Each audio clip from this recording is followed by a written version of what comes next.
Blazing screens, chaos unfolds, crimson law, tales retold, anime wars, blades collide, justice screams, nowhere to hide. Crimson law, judgment reigns, shock critique, breaking chains, blood red ink by the blade, truth unleashed for silverhead, elven face.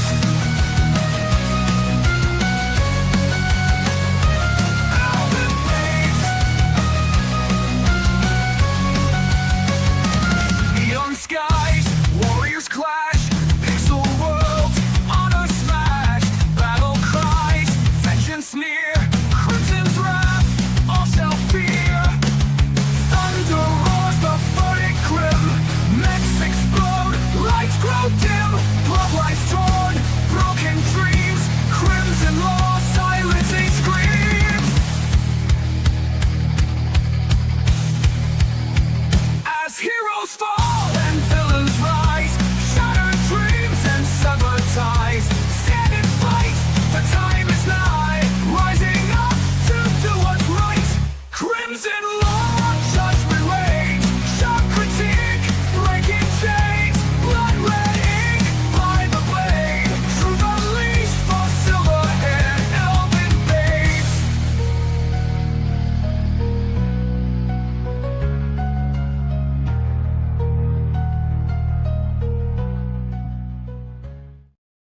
Good evening, ladies and gentlemen, and welcome to an early Saturday live stream. My brain's been fried from work, dude. It's 90% of the reason that I did not get the Chunibyo video out this week is just I did not have the energy to do anything after getting off work. It was cold, framing, not a great combination if you want to do things late at night. But aside from that, well, we're basically full swing into the start of fall. Or, again, I'm wrong. Winter anime. Spring. Summer, yeah, it's summer anime. It is in Is ReZero out yet? what's it called? Australia. And I figured, what better time would it be or to just inspire chaos around here and have everyone around to talk about things now that just about everything that we were going to watch has started airing. I mean, for me and RCS, I believe the only thing left to air is Metalist because they decided that they were just going to air that way late. And I'm gonna announce a movie after. everything's announcing movies. Like I'm still really like trying to figure out what they're gonna do with the Chainsaw Man stuff. Like, are they really gonna make it a movie? Are they gonna make it a season? It doesn't make sense to not make it a season. I feel like it's just like, I mean, it would be cool to see them all as movies in theaters and stuff, but like we're never gonna get the end of Chainsaw Man at that rate. Dun, dun, dun. Anyway, tonight I have some familiar faces around here. So there is our professional kaiju lover here. How we doing, Biggles? I'm doing good.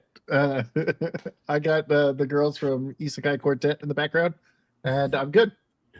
I respect it. Then, of course, we have everyone's favorite Trash Panda with the hot takes. How you doing, RCS? Hey, what's up, guys?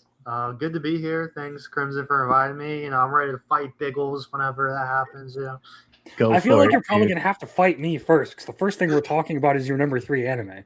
Oh, damn. Yeah, I have to go over Real Girl tonight. Oh, shit. Oh, I'm going to get... unless you're trolling. We'll see. We will see. Throwing hands already. It's definitely Hello, Brittany. romance. Hello, Jeremy. How you doing? Yeah, as far as the season goes, I don't know. I feel like there are some really, really good anime that I do like, but I also feel like it doesn't have nearly as many of like the must-watch anime as I would have expected. Like, I feel a little bit let down by a couple of the ones that I was kind of looking forward to. Did it come? Sorry, excuse me. Oh, we'll get to fine. that. We will get to that. It's fine. It moved down on my list though. Sure. I have a question. Are we going to talk about Jujutsu Kaisen at all? I will go over it because basically I'm just gonna like bring up my normal tier list and I'll Okay. go over my thoughts, and then I'll like after I get done with one entry, I'll let you guys comment on it if you have things you want to say. All right, because I I'm wasn't sure if you were even watching it.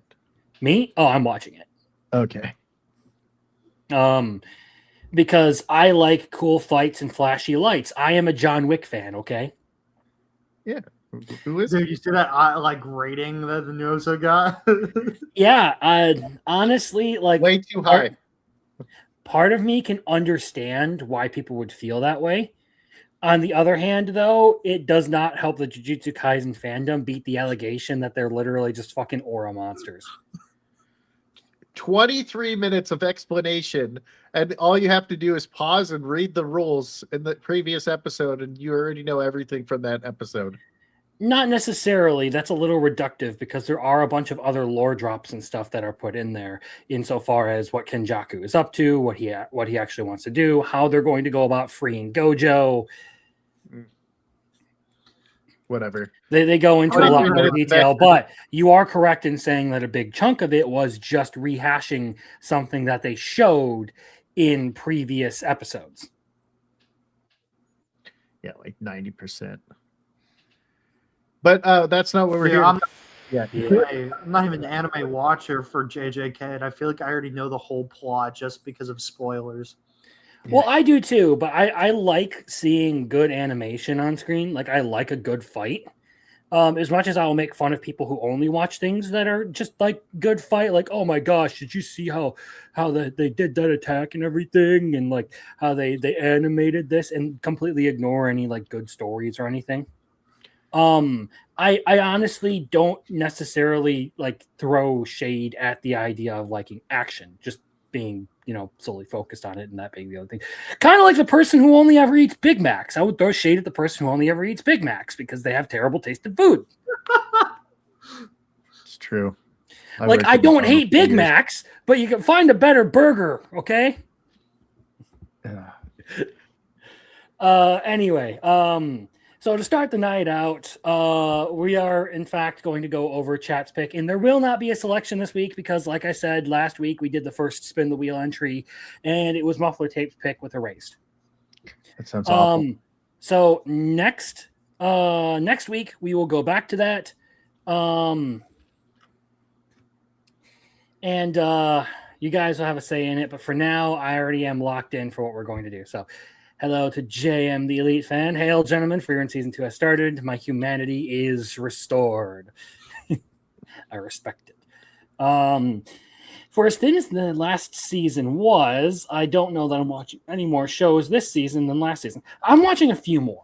But actually, I expect to be down to just as many as I had last season because I limited the amount I was actually going to be going into right out the gate. Because I didn't want to like jump into a bunch of them like I did with Summer, where at one point I was like close to like 40 anime.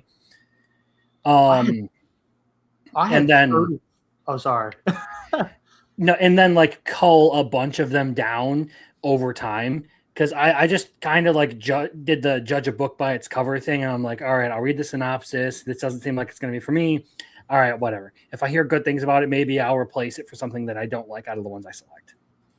Yeah, I had 34 in summer, and I'm never doing that shit again. I think there was like 10 shows I didn't even care about yet. I still completed them in summer.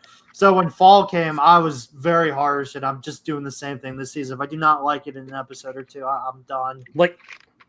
Well, here's my thought process on it. It's a little bit similar. Is I don't want to trudge through a bunch of anime that I don't like.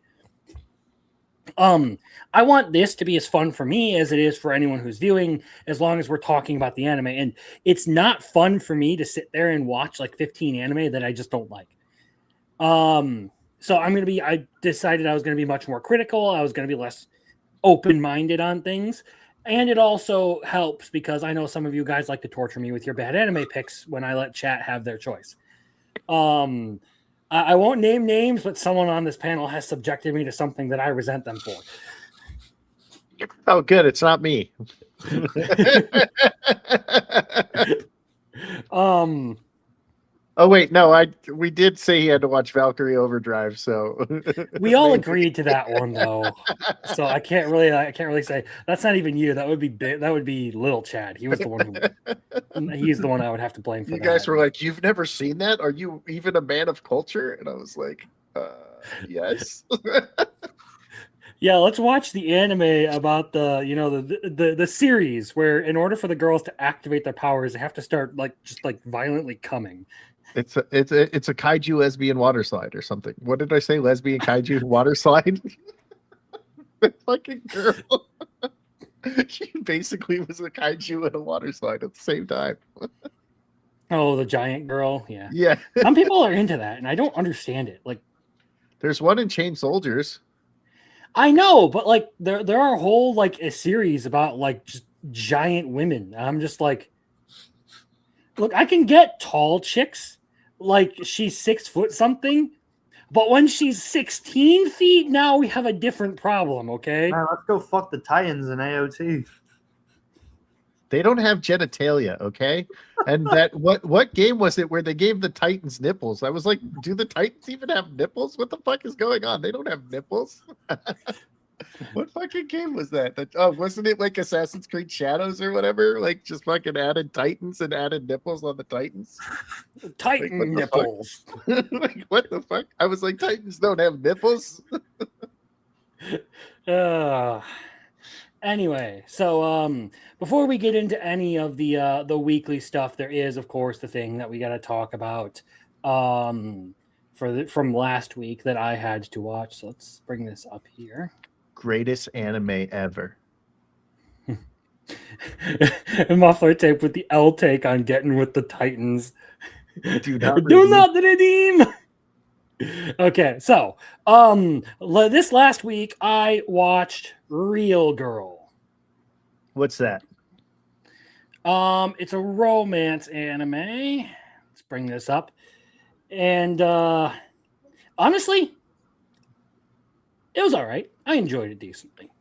So basically, for those of you who don't know what this is all about, the premise is that our two main characters here have their own fucking problems.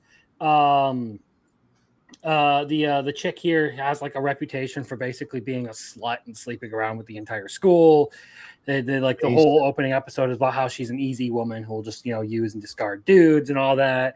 And our guy is your almost stereotypical like nerdy pro-tag coon who just kind of wants to live his own life, doesn't really think he's that popular or anything. I will give him props for not being like a complete fucking pansy all the time. So he gets a point for that. But otherwise, he does really fit into the romance like the black-haired romance protagonist category. And now, no, you go.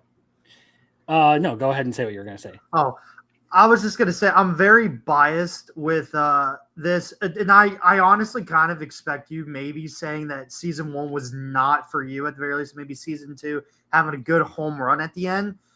The problems that this couple had, I think I'm very biased because this was a lot of the problems me and my ex had. So I really gravitated this series a lot because I just felt like the insert main character. I mean, look, I'm not going to judge people for that. I mean, I gave it a 7 here.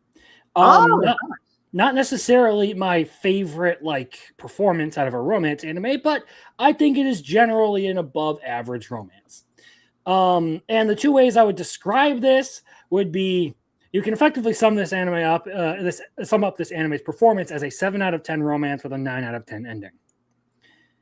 Another way you can present it is if I Want to Eat Your Pancreas had a happier ending. And now, right when I started the anime, I immediately was like, okay, this is going to be like Your Lie in April or I Want to Eat Your Pancreas. And if you guys know anything about those anime, well, you've basically just figured out everything that's going on with this one. Almost everything, anyway. That's kind of like one of the building blocks for the plot of it. Is that whole like dilemma. If you haven't seen either of those, I'll keep it vague. But yeah. So I didn't hate this anime. I think it's a solid enough romance in all departments. That skips over the idea of dragging out romantic progression for the main couple in favor of focusing on more character writing. So this is one thing where like I kind of like that they were more so looking at like developing the characters and the characters themselves being the main part of the story rather than the actual relationship. Now it was nice to see how they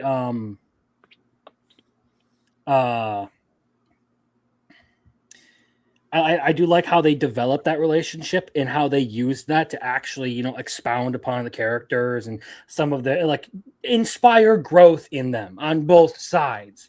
It isn't just a one-sided thing where it isn't just the guy who's going through all the changes all the time. You also get some perspective from Iroha and how this whole relationship changes her perspective on life. So that's nice. I do respect that part of it. And I like that they don't drag things out with this and you're sitting there kind of in the same situationship the whole way through and then get a confession at the very end. They're pretty snappy about, throwing these two together and actually starting to develop something. So yeah, the story is actually less about any sort of romance and more so about how Iroha and Hikari develop over the duration of their relationship. With one being a bit awkward and antisocial, while the other is just kind of lost and dead inside. So therein lies where you start to get to like the basis of their characters. With Hikari, he is just awkward, dense, doesn't know how to interact with people, and he's basically written a lot of others off to the point where he only has one friend in his family as his little social circle. Iroha, on the other hand, is someone who is just kind of like doesn't seem to like look at life with any sort of purpose, I guess. She's just kind of like going with the flow, dealing with things as they go, and doesn't necessarily care about anything deeper than surface level relationships. And she doesn't have any friends because of that, but getting involved with Hikari sort of changes that over time. And I know it might not seem like a romantic combination, but it does work well enough as the basis for a series that largely focuses on the changes in their lives after they start dating. And that's why I think it works pretty well, is they don't stay this way. You do see like some like actual changes in the way Hikari behaves towards people around him. And you also start to see like a positive change in Iroha's life over the course of the series too. On top of that, you also have a slew of side characters who were brought in for their own romances over the course of the series. So you get more romantic progression out of the side, like more of a romantic progression aspect out of the side characters than you do out of the main couple. Because it's the side characters who, like, after the main two characters start dating, kind of like act to do the rest of the normal romance anime dance, if you will. The issue I do start to have here is that while the characters, by and large, are decently likable, a lot of them come off as assholes. At times. I should have edited that for at times. Because, I mean, we have Takahashi, who he's a fucking asshole when you first meet him. Like, I'm not going to sugarcoat it. This dude's a piece of shit. He basically frames the main character as a kitty diddler. Oh yeah, go ahead and kill him. Who cares? Fuck him. Yeah. We have the tsundere bitch who's like super fucking aggressive, who's constantly complaining about not having a boyfriend and everything. And then of course you have Hikari's younger brother, Kaoru, who's just he's a little shit too. all of these characters ended up rubbing me the wrong way over the course of the series. Not that I think that they're bad or don't have any decent development, like particularly with Takahashi and Ishino. I liked them better closer to the end, but at the very beginning, they just rubbed me the wrong way, especially the little brother. And that may be a bias because, I'm an older brother, so I'm just like, fuck you, you little shit.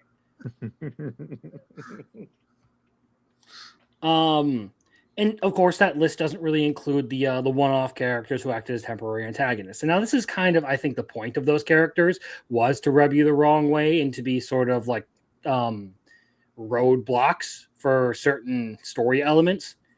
But all in all, I didn't necessarily care for them. I didn't think they were like particularly well written, like one-off characters. They didn't leave a lasting impression out of, okay, that person would be mildly annoying to deal with in real life. All that means that let me say this properly. All that means that while I don't find them obnoxious, I don't think the cast is like necessarily like insufferable.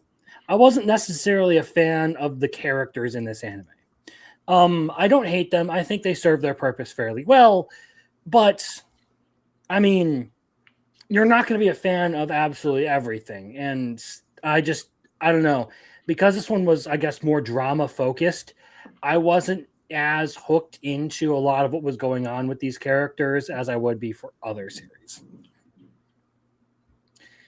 And I guess that kind of puts a damper on things when you hinge the entire payoff of this whole story on a tragedy centered around the heroine's health and how it affects the main character. Which, to be fair, it still was a good ending. And this was the part of the series that I was actually most invested in, was the last couple of episodes. After all of the backdrop for everything that's been going on is revealed, after you find out what exactly is going on, then you sort of have like the last couple of episodes that wrap up the story. And I was more invested in those than in the rest of the series. So the ending, it ends on a high note, if you ask me. It's a decent series that ends on a really good note. But it wasn't necessarily an ideal performance or experience up to that point. So that's why I say it's a 7 out of 10 series with a 9 out of 10 ending. It's like it's an above average romance. By far not the worst romance I have ever watched. It's just I feel like the ending is the best part. And everything else is just kind of like you're sitting there watching it, much like with Call of the Night, where I didn't care much for season 1, but once season 2 rolled around, I had a better appreciation for it. Even though I still wasn't a huge fan of season 1 of Call of the Night, it's kind of a similar thing here to where like the bulk of the series is kind of like that. All right, you know what? If people like this, it's whatever. Maybe not for me. And then the ending makes it kind of all worth it to get through everything.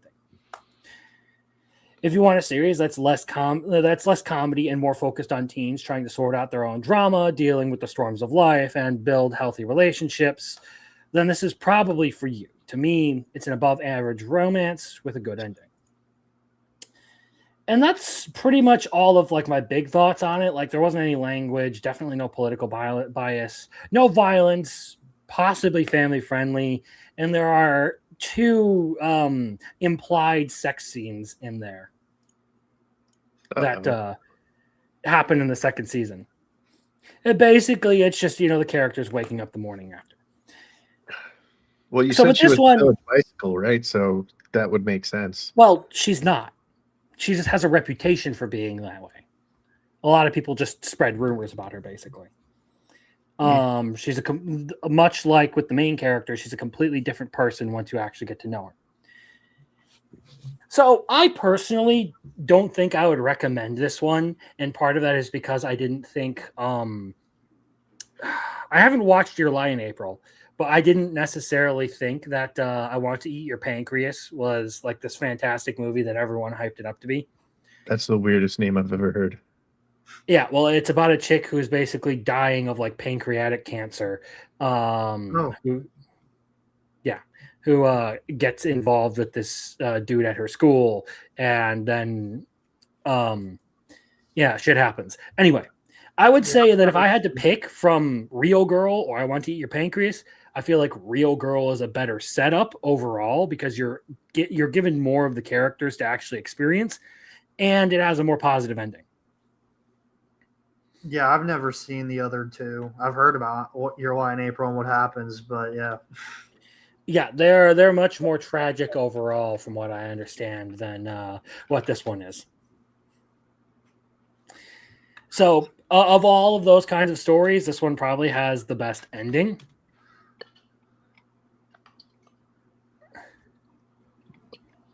I caught on to the assignment. My bad. What? I caught on to the assignment. My bad for taking so long. Oh, you didn't know what was going on? Anyway. It was okay. Crimson probably wouldn't recommend this anime to a bunch of people unless you're specifically looking for something like this. Arceus, do you have anything to put in on this? Because you were the one who recommended it. You're the one who really likes the series. Any points you want to fight me on? I mean, to be honest, I'm not surprised. I really wanted you to maybe rank season 1 maybe like a 7, probably, which you did, as you said, and then maybe like season 1 a 9, which I know you said kind of the ending was a 9. So my thoughts aren't too off on that. I'm happy you enjoyed it. I just think I went through a lot of like the reason why this is one of my favorites is because I mean when I was in high school I felt like I acted a lot like this dude. Had like a friend or two, basically, kind of like judged women, all that stuff. Found someone and my life changed. She's not in my life anymore, but so I took a break from season 1. Season 2 came out in like 2019, and when me and Brittany got together, I actually finished season 2 by myself, and she still has to watch it. But this is like, I think just after going through a lot of drama and a lot of the stuff that season 1, Hikari and Iroha went through, I think it grew to make me love the series more. I don't think I would fight you on anything. I completely understand. Again, this just goes back to overall me being very biased on this. This is probably like a top 3 romance. It may even arguably be my first, my favorite romance of all time, just because it has a conclusion. But I would love to ask you, what did you think of like the last like scene of the anime with the whole marriage thing and like divorce and like? Okay, so as far as that goes, there was one point at which I was like, hold on, wait a minute. Because Cat Ear Boy in high school was dating the gardener chick. And I don't ever remember them talking about like breaking up and going separate ways. And then all of a sudden, like they're at the very end scene and they're sitting around the table at the wedding. And she's just like, yeah, I recently got a divorce. And he just looks over. He's like, you want to go get dinner sometime? I'm like, wait, when did they break up? I thought they were doing good. So I haven't read the manga, but from my interpretation when I watched it, because I think I've watched this like 3 times, is that I took it as just some relationships work out, some don't. Basically, which just happens in life. I think that the whole point of it was that a lot of these characters' relationships were very rough, and throughout the whole thing it was whether people chose to try and make it work or not. Like you had the whole thing with Takahashi and Ishino. I'm trying to remember the names off the top of my head. Where like they were basically on and off since high school. Yeah. And then ended up, settling down, getting married, having kids. Then you have everything that happens with Iroha and Hikari, which, her medical condition causes some problems for their relationship. They're apart for a very long time. And ultimately she basically like completely forgets everything that happened during high school. Which I've talked to a couple people about that, BS kind of like storyline and everything. And people aren't wrong in that perspective that it is kind of messed up. It's dumb. It just feels like a kind of like, short last story to just kind of like have them in one last final challenge before everything kind of wraps up. And it's like, hooray, we made it to marriage. Life is great, and everything. Which I really can't argue people on that because I get it. I personally wasn't a fan of it when I had my first rewatch or my first watch of this, but I think after watching it 2 more times, I just feel like I'm just very biased. I kind of just enjoy the show for what it is. I like happy endings though, so I was very like having seen I Want to Eat Your Pancreas Yeah, before this, in which spoilers to anyone who may or may not want Dies? to see this. Well, she dies, but she doesn't die from her disease. She gets stabbed to death. Glorious. I think after Sister My Writer, I think I wanted to do something a little better, especially after the whole Rainbow Days thing. I was like, let's get this man on some happy ending show where it's like it's a complete story. There's nothing left. My point is like I think it's actually a fairly understandable way to go with it. I feel like it puts a nice bow on everything. I don't know why people wouldn't like it unless they're just nitpicking, because I've known people who have gone through like, you know, having like tumors removed from their brain. It does mess with your memory, especially if it's in a bad spot. It will seriously ruin your memory. So like that part's believable. Like she forgets everything but still survives. Cool. Okay. Fine. Some of the memories and stuff start to come back to her as she like, you know, meets up with her friends and everything. And they ultimately get their happy ending in spite of the difficulties that they've had to go through. I feel like you're just advocating for torture porn at that point if you don't want them to get together at the end. Yeah. I want them all to suffer. Of course you do. That's way it's relatable. You know, no, just kidding. But we've had Biggle sitting in the cuck chair for too long, just That's quietly okay. watching. We'll get into some actual anime discussion that he could participate in now. But I have to do the chat thing. I have to go over it with people because it's what chat demands. It's what I started doing because I wanted them to interact. I'm not going to We skip over should the force you to watch Given. No, no, bad, no. Apparently, in the manga, there's a sex scene with like no. Can we lube. point out that a disproportionate number of Arceus's picks made it through? He cheats, man. I swear. But I don't have I multiple accounts. You have an entire Discord server where you can just like go my minions, go vote my minions. I mean, I have Besides the three I 7 and I listed, vote once. besides the three I listed, was there anything else? Rainbow Days, this, and the Incest one? Not that I know of. You've had 3, and we've been doing this for quite a while. And the last one, actually, no, the first one we did for the Spin the Wheel was completely randomized, and that was Muffler Tapes. I think Muffler Tape is actually recommended more that have gone through because he did Realist Hero, Bookworm, and Erased. So Muffler Tape is on better or I have 2, but I would be like, let's do this, and then the whole chat would be like, yes, let's watch this one. Oh, You know? Urusei Yatsura. that's true. Yeah, you did recommend Urusei Yatsura.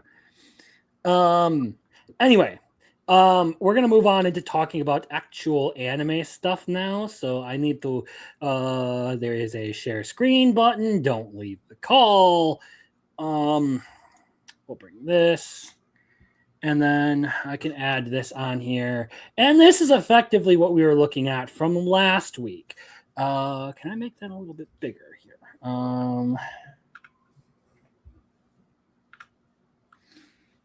Let's see how many I'm watching you on. Has that changed anything? I think it has. Okay, cool. I think we're good. So yeah, anything that's okay or above is stuff that I'm actively watching right now. Hey man, I'm only watching 9 of those. Yeah. Well, there are some new entries to add here, so Oh, there we go. we'll get into those. Anyway, so I guess we're going to start off with Tojima, which is probably going to be one of the most controversial ones for the night, because I know Biggles has some. No, fuck no. That was. If I have to deal with this fat bitch one No. more fucking time, I'm dropping the entire fucking anime, and I don't give a flying fuck. Okay, I'm done. So you do not like what did she call herself? The Masked Idol Super Chop? Or Heavy Chop. She called herself the masked idol Heavy Chop. My God, I fucking hate this bitch. Yeah, this whole I will say I kind of agree with you, Biggles, in the sense that I feel like this is probably the weakest part of the series so far. I don't hate it because it's still ridiculous. Like the whole thing about the dude going on this like sabbatical to like learn how to make the ultimate bowl of ramen for this chick Fucking in retarded. repayment for a single fucking bean bun and a carton of milk. The show has gotten so retarded that I don't even know if I want to even take a hope that I get like Tackle and Dojima in the next week. You know, I kind of feel like we're at the end of this little like Spider-Man arc here. I think we're probably going to get a little bit more. We're probably going to see more idle stuff here. But I think we're going to see a shift back to our original set of characters. Since basically, you know, Futaba is now like part of the ship, part of the crew. I'm suspecting we'll see her a little bit more now that she's actually had to deal with Shocker. I literally was like, I was putting my cursor over the whole 20 minutes before I watched it just to see if there was any Tojima or Tackle in there. And when I saw that, I was like, Bill's going to hate this episode. Bill's going to hate it. So fucking Dude. bad. I never want to watch this show again if next week is the same. This, If I this get more of this stupid fucking fat bitch, I'm going to fucking drop the series. this show is fucking incredible. I know I messaged in Crimson's anime chat. This is peak. This show is honestly saving this winter season with its carryover. I'm so happy it carried over. I love the characters. They could just insert some random character like her and make it fun. This is so entertaining. It's so comical. The characters are so written well. The action's impressive. They make me want to care about everything in this show. I love it. They just like get some idol girl in the last episode. And it makes me want to care about her and her story. And then these two dudes were gonna fight over her. It's fucking peak. I love it. I still think I kind of fall into a middle ground here where like I don't think this is the greatest thing that it's done. I feel like it easily could have been better than whatever it's been doing with this idol stuff. But I don't hate it near as much as Biggles. I don't hate it at all, actually. I still think that this is a fantastic show that carried over from fall last year. And I'm hoping that it ends on a pretty strong note because like that tournament arc was still really freaking good. I put it at 23 out of 25. After this week's episode, I'm like, okay, I'm fucking done with this shit. Fuck it. It's barely above Kuna. So yeah, honestly, like it's I feel like there are a couple of interesting implications that happen here. Like we did have like the ramen guy like sort of talking about like the key and everything. So we'll see where that goes. It's awesome. It should go down. It should go down. No, it's staying right there because I still love the series. No, it's got to Hey, move hey, to Crimson, very good. why- You can move why- it back up next week. It's not worthy of a Hey, must Crimson, watch. why is Freerun dead last? Why isn't it on the top tier? Let's Yeah, not where's little Chad to start talking shit to you? Why is pre-written on here? because why- Freerun's why are on all- here. It's just not on why- the list yet because why we'll are all talk these- about the new stuff after we get through this. Oh, really? That's the same shit that you guys did to me on Monday, you fucking retards. Fucking hate you all. You put it on the list, though. That would be like me throwing yours- Freerun down here and yours being is- like, "Why do you have Freerun Why- on the why list? would you have- why do you have Freerun in on the bad? list when you haven't talked about it when it's not out?" Shut the fuck up, you. I also have retard. Medalist on the list too, but it's not on the Man, I was hoping we would not get into this fucking shit on my stream too. dude. I just we had to because Fuck the both of you monkeys. you deserve it. Whoa, I am not a Saiyan. Okay. I said monkey, not saying. Yeah. Hello, What do you- monkey.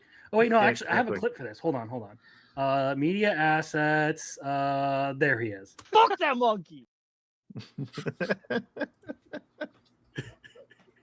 Jeez. Fucking Frieza. Again, that's a quote that I took from my brother. We were talking about Kong versus Godzilla, and my brother got very, very passionate. You know what? I'm the same way. Fuck that monkey. It's Mhm. all, it's So I all took about that that clip and stupid lizard. I put Frieza over. I'm just like, it's too perfect. Anyway, Sentenced to Be a Hero.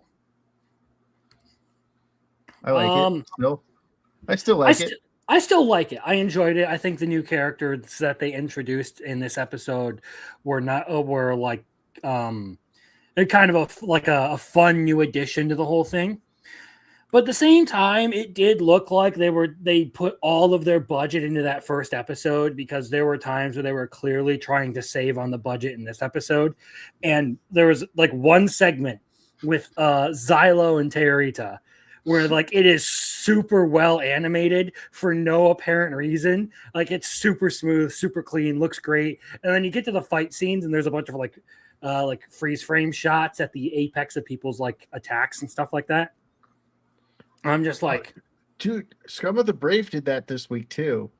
Like as he's beheading, everybody's like, it's a freeze frame cut. I'm like, what the fuck? Did you see the moment in Sins to Be Here that Andrazi was talking about with like Xylo like moving to the left and then right? Like it just looked like a glitch or something.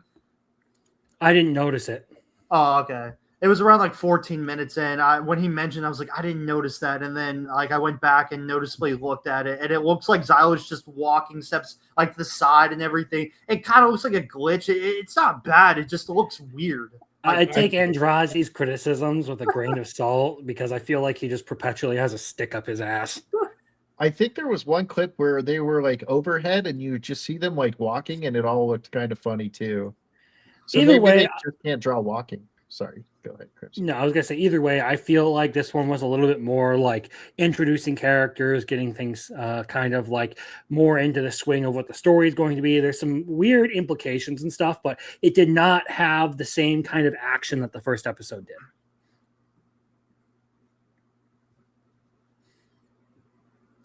So, like, I still enjoy it. I still really like it. I think it's a great series so far, but I don't think episode 2 is quite as good as episode 1. Unfortunately Personal. for that, Freerun came out this week, so it got moved down. It's no longer number 1. Yeah, well, I mean, we'll get to the free ring glazing when we get there, okay? Well, no, I have a glazing that year said binge list, okay? So I need to change my glazing, okay? And I was going to say something else, but I was like, oh no, that would be really bad, especially with this chat. So I have to choose a better show to glaze. Either way, I think that I kind of like the crazy inventor dude who thinks he's the king. I don't know how to feel about the guy who just can't talk, that like completely like lost his mind dude. But I did enjoy the fact that like Xylo like wakes up, he's like, why are you still here, to Teorita? Like, you know what I did to the last goddess? And she's just like, I have absolute faith in you. Fucking why? Who knows? But I like that sort of dynamic that's going between them. Still looking forward to more. Same with My Hero Vigilantes. So have you guys kept up with this one? Yeah, so I said on the stream that I was doing on Friday, because I was like, I don't want a fucking game, so I'm just going to go talk about kicked out of the party animes, and then I ended up talking a little bit about my list. I said this one feels more like I want to binge it rather than watching it week by week. It doesn't hook you as much as the first season did. I still like it. I still think it's very good. I still think it's better than the original My Hero Academia. I like Fat Gum being in it. You know, I like how you get the heroes and what they're actually doing, and you don't focus on Class 1A. You know, so yeah. So I'm enjoying it. There's that. Yeah, I really enjoyed. I think my favorite part of this latest episode was actually just everything that happened with Pop Step and Koichi in this episode. Like she is in for a very, very long battle trying to get that man's attention, because he is dense as fuck. He's just sleeping while she's trying to confess to him, like, or, like, This say chick thank is you. head over heels for this guy, and he's not getting it. Yeah, he's kind of retarded. But The best otherwise, part, I do though- feel like the noticeable lack of Knuckle Duster is something that I kind of regret about season 2. Well, the best part was they give the detective Mahito's card, and that's it. Or how do you say your name? Did I say it right? Makoto. Makito. Give us Makito's card. It's like, oh, my sister, what have you gotten yourself into? Like, They said this is how you could contact him. He just looks at his sister's business card and he's like, fuck. Yeah, it's great. Any thoughts, Arceus? I think I have the exact same thoughts as Biggles. It's better than the original My Hero. I think the first season is just a lot better as a weekly watch.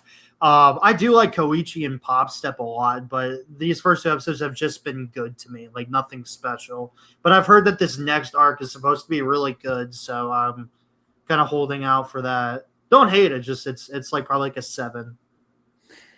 Yeah, I enjoy it because I do actually really like the relationship between Pop Step and Koichi, even though like there's almost nothing happening right now. Mostly just because I think Pop Step is adorable as she's trying to figure out how the hell she's going to deal with this. And like I said as well, the noticeable lack of Knuckle Duster in this kind of disappoints me. Like I kind of feel like there's a void in the series right now that needs to be filled with his absence. Because he was just, I don't know, he was a lot of things for this series, and like the best character out of season 1, if you ask me.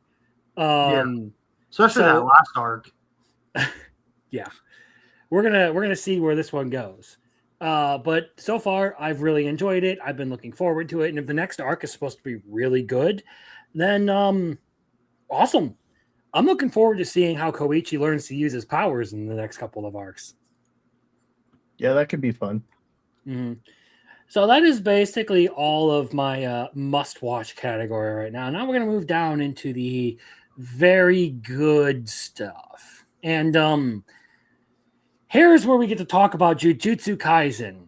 I know Biggles, we talked a little bit about this already, but it's a very exposition heavy, this episode. Mm-hmm. It's the entire episode.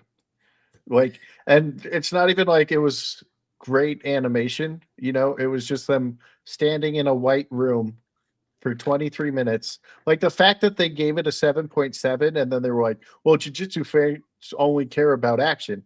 Dude, I'm looking at a white room with their weirder art style for this season, right? So it's not like, and like sometimes they have red fucking outlines, and I'm just like looking at it, they're standing still most of the entire thing. So it's like nothing special. It's probably the worst episode of the entire show. And there was some episodes in the Shibuya incident where they were just like scribbling lines because they had like that animation problem at the studio or whatever. Like that was still good, even though it was like squiggly lines while they were fighting, but whatever. This one was just exposition for 23 minutes. You barely got any information that you couldn't have got from pausing and reading last week.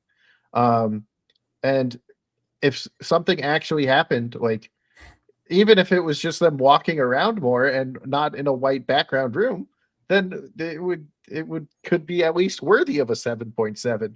But giving it a 7.7 is insane because nothing happened. There was barely any animation. They had the fucking red outlines on the characters to show that they were in like some different realm or whatever. But the first 2 episodes I really liked, but this one I didn't like. So there are points where I do agree with you on this. I did not like what they did for the animation in this. It felt like it was more so a presentation than an episode of anime. But there are certain things in here where it's not exclusively information that you could have gained by pausing and looking at the other slides. They do spend a lot of time talking about the rules, which you can get from pausing the other 2 episodes and looking at. However, they also elaborate a lot on certain events and how they tie in to everything that has happened. They give you a lot of lore as to like what Kenjaku has been up to, what his plans are. It's more so like they kind of elaborated on a lot of the plot threads that have been thrown out in this series so far. That's why I still enjoyed this episode, in spite of it probably still being one of the weaker episodes of Jujutsu Kaisen as a whole. But I don't hate it. I don't think that the 7.7 is too high or too low of a rating. It can feel pretty rough when you're sitting there watching them basically like animate something with a bunch of like 3D assets to try and make it like look cool, but you're really just getting a PowerPoint presentation, like a mission briefing, pretty much. Yeah, it was too long. And there are times where Jujutsu Kaisen has done a better job of presenting information than what we got here. Like they had better ambiance, they had better backgrounds, they had better just visuals overall than what this whole presentation with Tengen gave us. Yeah, I didn't like it. So yeah, unfortunately, I'm gonna have to move Jujutsu Kaisen down a little bit for this week because that episode could have been done better, but I don't hate it. And that takes us to Journal with Witch. Has anyone other than me watched this one? I didn't want to watch it. I dropped it. Okay, then I'll be brief on this one. So basically in this episode, we see the aunt kind of like calling in some help to deal with her niece. They have the friend over for dinner and all that. She meets up with her ex-boyfriend, and there's a lot of talk about, just like what a proper adult should be and how the situation should be handled and how she's going to, financially support this kid. Who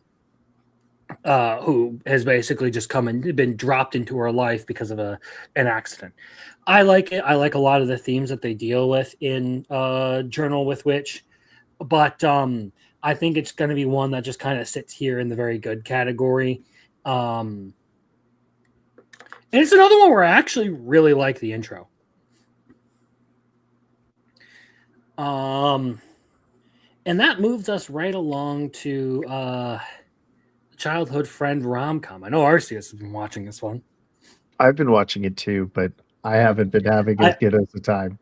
I know, because you're gay. No, I think the main character might be gay. No, you're gay. Like, okay, he's very clearly not gay because he's talking about how he's trying not to pop a fucking stiffy while these girls are interacting with him. But he can't figure out that they like him after that. Come on. That doesn't make him gay. That makes him dense. He's probably what gay. makes you gay is that you actively avoid anything that has romance. That doesn't make me gay. That means I'm anti-romantic. I got news for you. Okay, Ice-T. Anyway, so what happens in this episode of the You're getting yelled at again. Jesus. Go kick that twink's ass. I'm gonna put my foot up his ass after this. I feel like He'll like it. I feel like he just I don't know what happened in there, but I'm almost scared to go find out. Anyway, so what happened in this this episode? Oops. Lots of panty shots, actually. Yes. Lots of panty shots. There were a lot of fan service shots in this episode. But pretty much each of these girls gets their moment with this guy. So we have the whole bus ride with the blue-haired I thought chick. it was a train. Was it a bus? It was a bus. Oh. Because they're on the road. And then, of course, with the tsundere, they get rained out. And now I always laugh when I watch this. So this is one where just like because I've enjoyed it so much, I'm actually moving it up to the must watch. I have really had a good time with these past couple of episodes. So you know what? That one can go up there. I'm gonna move it up one. Arceus takes a W. Arceus takes a W. I might be dropping it. All right. Well, how about Your you opinion guys? doesn't matter. I want Crimson's opinion. I honestly like get this it in. one. It leaning more so into the the ecchi stuff with this one, while still also having like fun characters and a good sense of humor. What do you think, Arceus? I mean, it's great. I mean, Never trust me week one. I always overhype shit, but I like it. I like this show, man. This is funny. It's only gonna get better the more girls that come in. I think they're I think they adapted like 3.5 or 4 chapters this episode, so we might be getting the next girl in episode 4, I think, instead of 5. So like, look out for that. Look out for next week's episode. That's gonna be a big one, man. This Monday, man. It's gonna be great. I love this show. Great rom-com shenanigans. As a manga reader, I love it. Yeah, go watch if you haven't. That's all I'm gonna say. Biggles, okay. you want a chance to spew your unfettered dog shit opinion? Okay, listen, it's okay. Fucking, I still think the dude might be gay, right? Like, even if he's like, Yeah, of course. he's like, oh, I'm going to go to the bathroom now, but like he like walks in on him, like what the fuck is going on there, and they're like, but they're playing that game. That was okay, where she kept trying to. Oh yeah, Then she keeps trying to get her name said. And she repeats the other girl's thing, and they're like, "Oh, you lose." So, like, no repeats, and she's just trying to like, oh my god, Dude, maybe he had to go to the bathroom to clean himself. You ever thought about that? He's not gay. Well, it doesn't matter who rubs your. She Chuck. said my You can still get off. name. It's like that song, "Jizz in My Pants." Every time Don't you're stop, next to me, it's like stop, having sex stop. with me. Right? It's Shut the just fuck just up. be. Crimson's gay. Yeah, so maybe he's had to change his pants multiple times. I won't be surprised if there's an episode where he's wearing her teddy bear panties. Like that's just what this show seems like it would do, so I'm just There's genuinely surprised that they have so many panty shots in this, considering it I'm feels not. like there has been like a drought of like fan service in a lot of like rom-com anime and stuff. Like they've been very clean, very toned down as compared to the like source material and all that, or like even older romance anime. Well, who's the studio? That could be why. Potentially. I forgot who said this. It may have been Muffle Tim, could have been Crimson, but I just remember someone saying that, like, if you're, it was a little chat, I think. If you're going to write something like this, be aware of what you're doing and make it good. Like, just be aware of how you're writing things, panty shots. If this is a harem, if this is what things happen, then embrace it. Don't pretend you have to do this or that. That's okay. Yeah. I might drop it though. It's not my style. Well, I'm glad you like it, Biggles. Yeah, it's too fucking colorful for me, man. I'm getting distracted while trying to read the subtitles. Maybe this is like I must have a dub for this one. Like even if it'll get one on Monday, so. Oh, then maybe I'll fucking watch it as a dub, because I'm having such a hard time trying to follow this fucking shit while there's fucking colors flashing throughout the whole fucking show, where it's just trying to be super colorful, and I'm like, okay, I'm done. I can't. Yeah, I've been loving it. I think it's a great time. Unfortunately, that moves us on to a very complicated topic, because the next one on the list is Dead Account. I think you have all 3 opinions literally like here about this show. I So- moved it down this week. I'll let you guys go, and then I will I will share my opinion. So what do you guys think of Dead Account?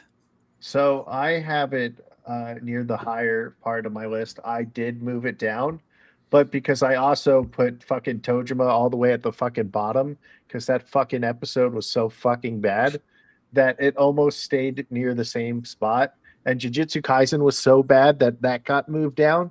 So it's kind of, and I don't really want to put the Demon King's daughter is too kind way too high up, because I just like that because it's super adorable. So I've been moving this one down. It is a little it's getting weird. But I do like kind of how like their power is kind of based on their online personas. That's kind of cool. I do not. I'm not a fan of that. They have to have their phone with them in order to activate their powers. That's kind of stupid. The dude with the band hammer, I kind of liked him in the first episode, and this episode he's kind of fucking a douchebag. Um, so this one's probably going to go down a little farther. I haven't actually moved Scum of the Brave. I'd probably put Scum of the Brave above this one.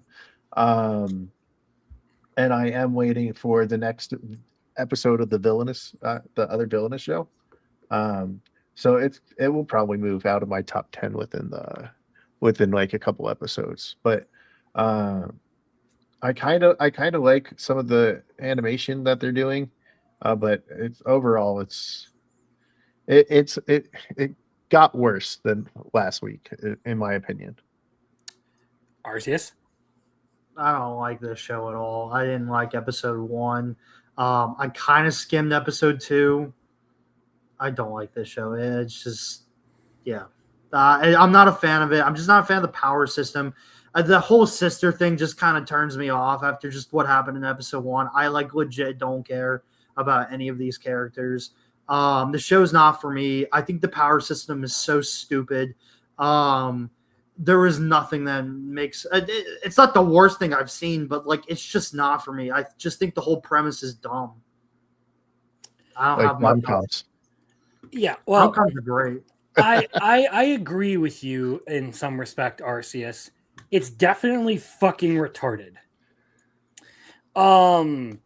But I still enjoy this. And here is like where the big thing is for me. I actually really did like what they did with the main character and his sister having to sort of like deal with that loss and everything and going through all of that stuff. And I like how they played with it in this episode to where like they're trying to recruit him and he's actually just like, no, I don't want to fight anymore. I'm done with this.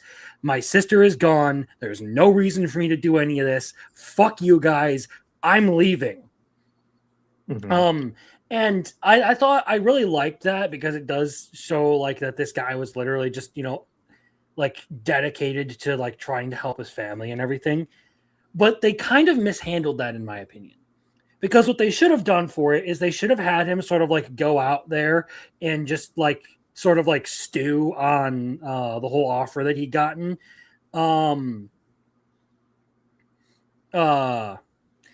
And like eventually come to terms with like, okay, you know what? I went through something pretty awful here. Maybe there's something that I can do so that people can at least have some closure before they have to go through what I did.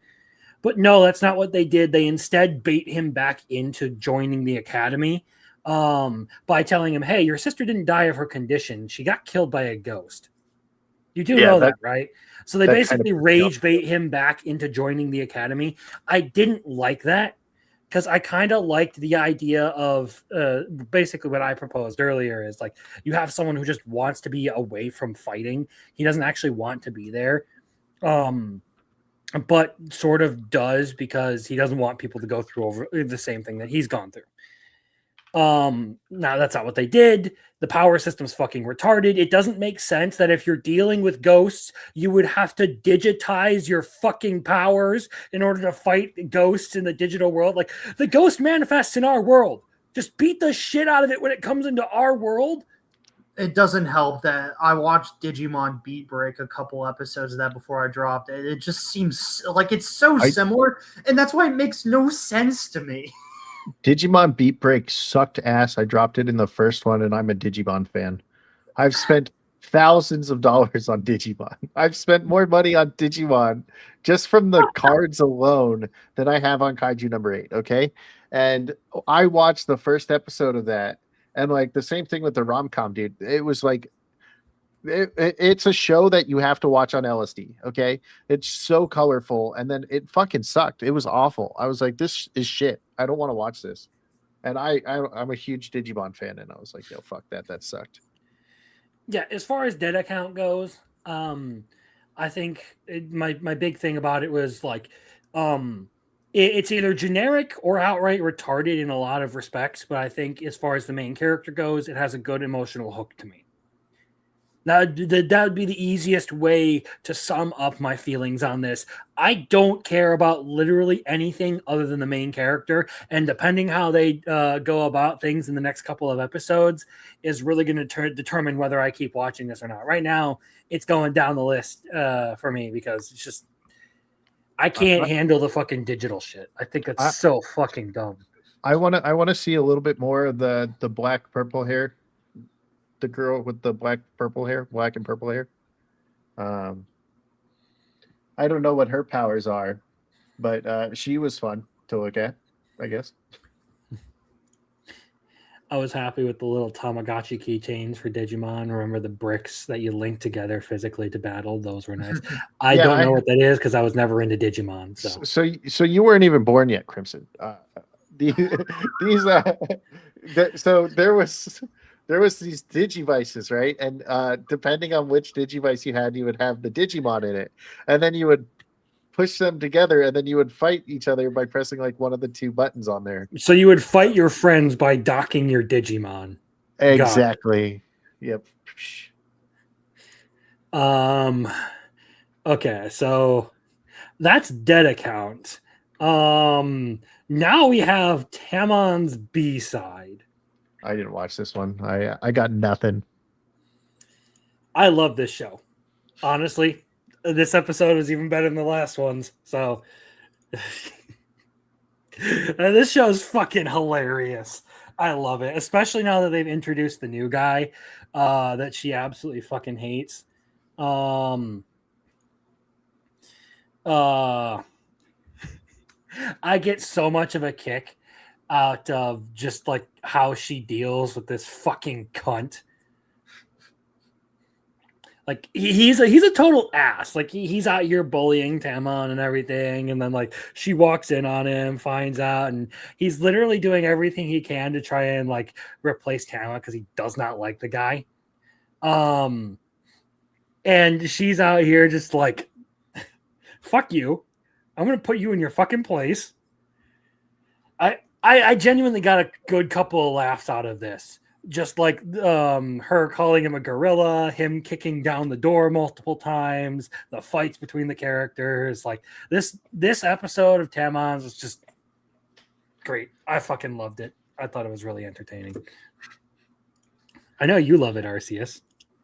Well, so I got a story for y'all, all right? And I don't know if Brittany's listening or not. So did Brittany gag you and then like tape your eyes open and force you to watch this? That's what it feels like every Wednesday. That's why he loves it. So I technically dropped this after episode 1. I'm just not a fan. I already had someone on Twitter basically say, "You just don't care about mental health people, do you?" And I'm like, sure. Well, that's so disingenuous. Like, It was like the people who came in and said, well, the summer Hikaru died just isn't for non-empathetic people. That's such a fucking disingenuous way to deal with criticism of a series you like. I just don't care anymore because no one makes sense. No one makes sense when they just like see my take on something. I'm like, cool. Yes, I guess the show's about mental health with Tamon, but that's not. I didn't say anything about his mental health in this at all. So I don't know where you're pulling that out of your ass from, but okay. I told people I would give it another episode, which I kind of watched. I dropped it. Brittany won't let me drop it, so I'm in the room basically watching with her. So I know what happens in this episode. It I watches the B-side or it gets the hose. I know what goes on. I know about the new dude like you were talking about. I don't know everything because I'm over here just kind of like glancing up and like, okay, oh, this dude's just over here cornering her in the elevator and say, "You better not dare like tell this secret to anyone else." And she's like, "I don't fucking care." Like that's when you throw her down the elevator. Oh, don't worry, I won't because I don't fucking care about you. Exactly. The whole murder thing with them, her and her friends, just like, oh, we're gonna murder any girl that gets closer. Like, I mean, there's some parts that are funny. It's not the worst thing I've ever seen, but this may be very rude of me to say, but it feels like the demographic of this is females, like Brittany and maybe younger women. It is so shoujo. I'm not saying I hate shoujo, but I'm not a fan of male idols. I'll go watch my female Zombieland Saga idols, but It's Oh, it's okay. an idol It's, like- show. That's why I'm not watching it. it's all right. I mean, I don't know. I feel like I'm gonna see this till the end, no matter what. If I drop it or not, it's just not on my list. Yeah. I'm But glad me- people enjoy it. Me, I like it. I find it absolutely fucking hilarious. I get a kick out of it every week. It's one of the few that I like genuinely look forward to watching. Like just immediately see it and like click on it, have to watch it that day. I got a lot of Wednesday shows. I'm okay with not having a lot. So I don't know the days that any of them come out except Wash It All Away, which is Monday. I'll memorize them eventually, but right now I just don't care enough to like. I'll check the release tabs to see if there's a new episode out, but I'm not actively keeping track of everything that I have watched. So, Scum of the Brave. I like it. I like it a lot. What do we think about this one so far? Any specific thoughts, Biggles, or is it just I like it? I like how the girl's kind of like aware that everybody thinks she's an imbecile, and her power is being able to read their thoughts. So she just like comes in, kicks ass. He's like, I can't believe I'm fucking dying this way, and she's just like, oh no, you told me to do this. Like, kick some ass. Like, so I really like this fucking special needs child that's like, I am going to be the best, like, and I do like the main character too, so it's just kind of it's a whole bunch of fun for me. It did a lot to go in the right direction, if you ask me. To answer that question, as far as Scum of the Brave goes, I actually liked a lot of what they did. They did a good job of making the main character like live up to a lot of his own hype and everything. It was just there were some complicating factors because of these fucking stupid girls getting involved in this fight that made it so it wasn't quite what I had hoped for out of his performance. I did get a huge chuckle out of like the very end of the episode where she jumps in last minute and just like starts conking the guy over the head with the pommel of her sword And it's rather just than like, attacking "Win." him outright. She's literally just like beating him over the back of the head with the pommel of her sword and then And I ties love- him up. I love the switch in artwork too when they're doing that. Like, let's go. So I find a lot of it endearing and fun. I like it. Its animation probably could be better, and I feel like they could have done a little bit more with him as a character in this episode. But overall, a pretty solid story so far. Did you guys notice that Xylo and him have two girls basically calling them Master / My Knight? Who's Yes. the other person that calls Xylo Master? No. The For little girl. Xylo, it's my knight with Terita, the goddess. Yeah, Before but I you said get there in- was two girls that were saying. Well, it's just He little girl. misspoke and you didn't understand what he was saying. Each Oh. of them has a Oh. little girl who basically is their like follower. Got it. Yes. Well, aren't they the same author and the same like everything? Exactly. Maybe that's just their thing, you know? Before I tell you my opinions, I do want to let you know that apparently this show is really not popular on Mal because you got stuff like Dragon Hatchling having a higher score and more members than this. I love Dragon Hatchling, but apparently I'm a child, so that makes sense. You Right? are a child. Scum of the Brave is fine. I technically dropped it actually after episode 1. But this is the one show I actually wouldn't mind binging / putting on my list later, depending on how others feel. Just because I kind of want a dub of this, but I just don't think it's gonna happen. Second, I can't see myself watching 24 episodes of this unless it gets better. I just think it's okay right now. I'd rather prioritize Sentence to be a Hero than this if I have to choose one. Seems okay. The action's fine. The opening's great. It's like an okay show. I really like it, particularly because I like the brand of main character that it works with. I like that archetype, so I'm going to keep watching it. And it has just enough there. I don't know how long it's going to remain in the very good because right now it's at the bottom of that category for me, and it could move down into just being like an interesting show. I have no idea. For the time being, though, I've liked it enough for it to stay here. They don't feel like they need to completely humiliate the main character. They have a decent sense of humor. You know, like I said, just the retard chick beating the big bad evil guy over the head with the pommel of her sword instead of killing him. The animation could have used some more love. They do rely heavily on the guy's ability to slow time, but hey, it's not the worst thing out there. I'll wait for more people to talk about this, and if I hear nothing, or like if you guys just are like, it's all right, like prioritize Vince to be a hero, then I may not try it. But this is the one I'm putting. Like if I keep dropping stuff, I'll probably catch up to this. All right. How do we feel about the Holy Grail? Fucking of awesome. Eris? Fucking awesome. What a Probably surprise. probably the best villainous first episode. And then Just second hold episode, on really quick. No, nothing is as bad as One Frame Man. It's still much better than that. Okay. So probably the best first episode of a villainous show because of the parallels between your actual villainous Scarlet and Constance, what was happening there. And then second episode, when you think they're just going to go straight into revenge, it goes into a mystery. So now the girl that supposedly killed herself because she felt guilty about what happened to Scarlet is actually she was murdered.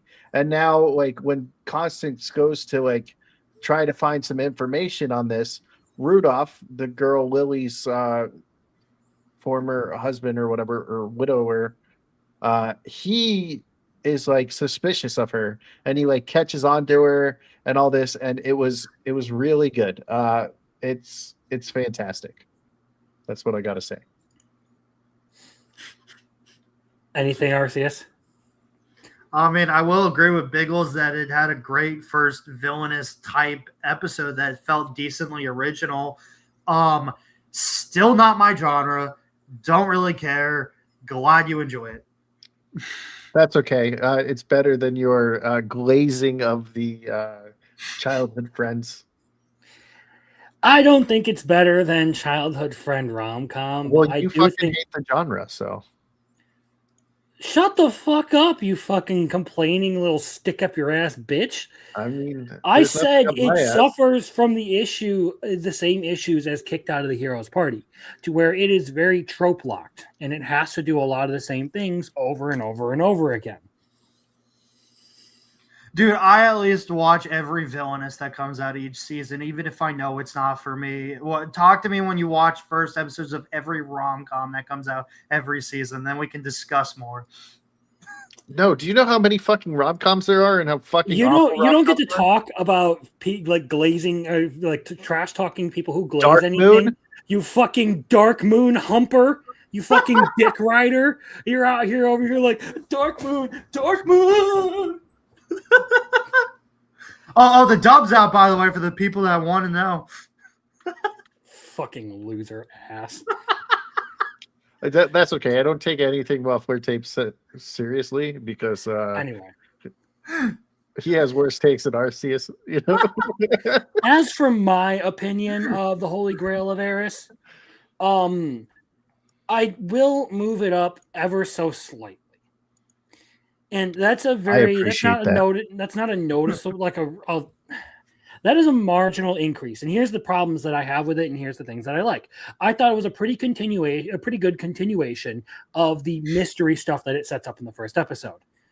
I actually really liked that part of it.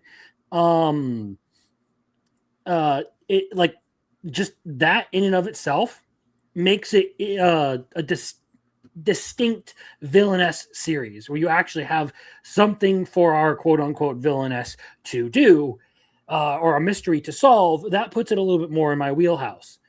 The issues I have with it is, while it is kind of cool that like they're going into like this weird like cult thing that's like controlling the whole kingdom, whatever the fuck like nursery rhyme they were telling each other in order to like identify each other sounded fucking stupid.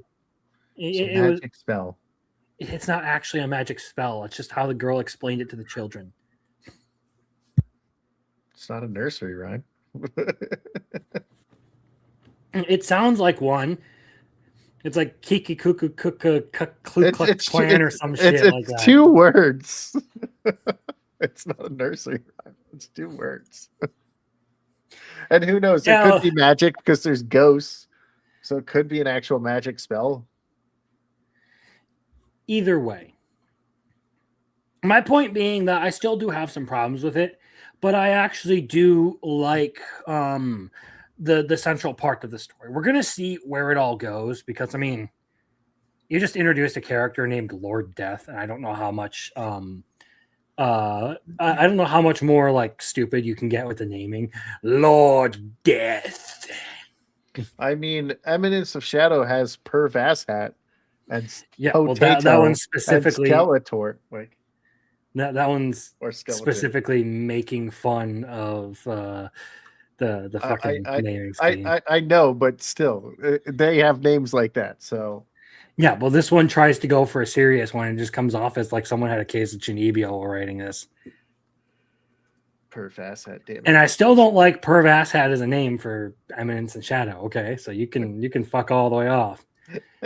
Either way, I get that it's not the genre for a lot of people. I understand that there are genres that I myself don't like, but I think that this one is actually a pretty good, unique entry within the villainess genre. So for now, I'm letting it slide. I actually liked the continuation I got from the first episode, so we'll see where it goes. Okay, raise your hand if you are watching Tune Into the Midnight Heart. No one. Okay. Oh, never mind. He's raising his hand. It's Arceus, yes. So you wanna share with us a few of your thoughts on Tune Into the Midnight Heart? Did you? So before I say it, did you watch my episode too short on it? No. I actually have not. Like I said, I've just been brain dead from work this week, so I haven't tuned into anyone's So do you stuff. remember? Do you remember? Maybe we didn't talk. What my initial thoughts were on this? You said it was a huge letdown, and you apologized for glazing it on the first episode, if I remember correctly. Okay. So I made an episode too short, and I think Biggles watched it because I think he commented on it. I love this show now. So I pulled a Chitose on this. I pulled a huge Chitose and called out Muffler Tape on it, saying F him because he told me to keep watching this. And I was like, I'll do it for you, man. I'll do it for you, right? You know, you got me already on Dark Moon, right? Like, oh, goodness. I'll do it for you, man. So I watched episode 2 because I dropped a lot of things on Tuesdays as well. And I was like, well, what's the worst? I hate it more. I enjoyed episode 2 a lot more. I actually kind of am curious who the winner is going to be, even though I feel like it's just so obvious. I love my harem genres. What pulled me back in, though, is the main character kind of is starting to act like Chitose and kind of become but he's starting to act like Chitose and helping them achieve their dreams, which I really like seeing, and that was a big part of why I enjoyed Chitose and helping these girls out. What really sold it, though, was that he basically, stepped down a pedestal and kind of realized that he ain't the shit. And that's what really bothered me in episode 1 of this show, was that I didn't really like how he came off as kind of an asshole that just thought he deserved everything. And when I saw that glimmer of hope of him basically realizing that he shouldn't be that, all this, and, pretend that he's the shit and deserves this and he's 99% perfection and everything. It gave me a bit of hope that I'm like, okay, well, I'm actually a little more invested to see where this goes, and I'm starting to like the girls. Another thing that sold me in conclusion is the tsundere. Love me my tsunderes. This was great. I loved how they were like holding hands in front of the whole school. He was like helping her practice with the whole play thing, which was just awesome. And then she just gets rejected, and she's like, "Oh, I just didn't get it." And he's like, "Oh, I know directors are biased, so of course." I don't know. I enjoyed the comedy this time around, so I'm keeping it for now. As far as this one goes, it's going to stay here at the top of the interesting category for me because I actually did enjoy this episode, but I enjoyed it about as much as I did the last episode. I like the tsundere girl, and I like some of the comedy that they had in this. But at the same time, the musician chick, I'm not a huge fan of her. I haven't really seen much of the other ones. The VTuber girl, I think, is hilarious, so she'll probably be like a favorite for me. Her and the tsundere. And I like that the main character kind of comes across as like full of himself, like has a lot of spews out a lot of bravado and all that. I like that's another character archetype that I like just because it's a good break from all of the normal like, oh, I'm such a fucking loser kind of characters that you get in these sorts of anime. So I think if I had to say, like, this is not to me as good as like Emo Uza. I think My Friend's Little Sister Has It In For Me is kind of a similar thing, but better from last season. But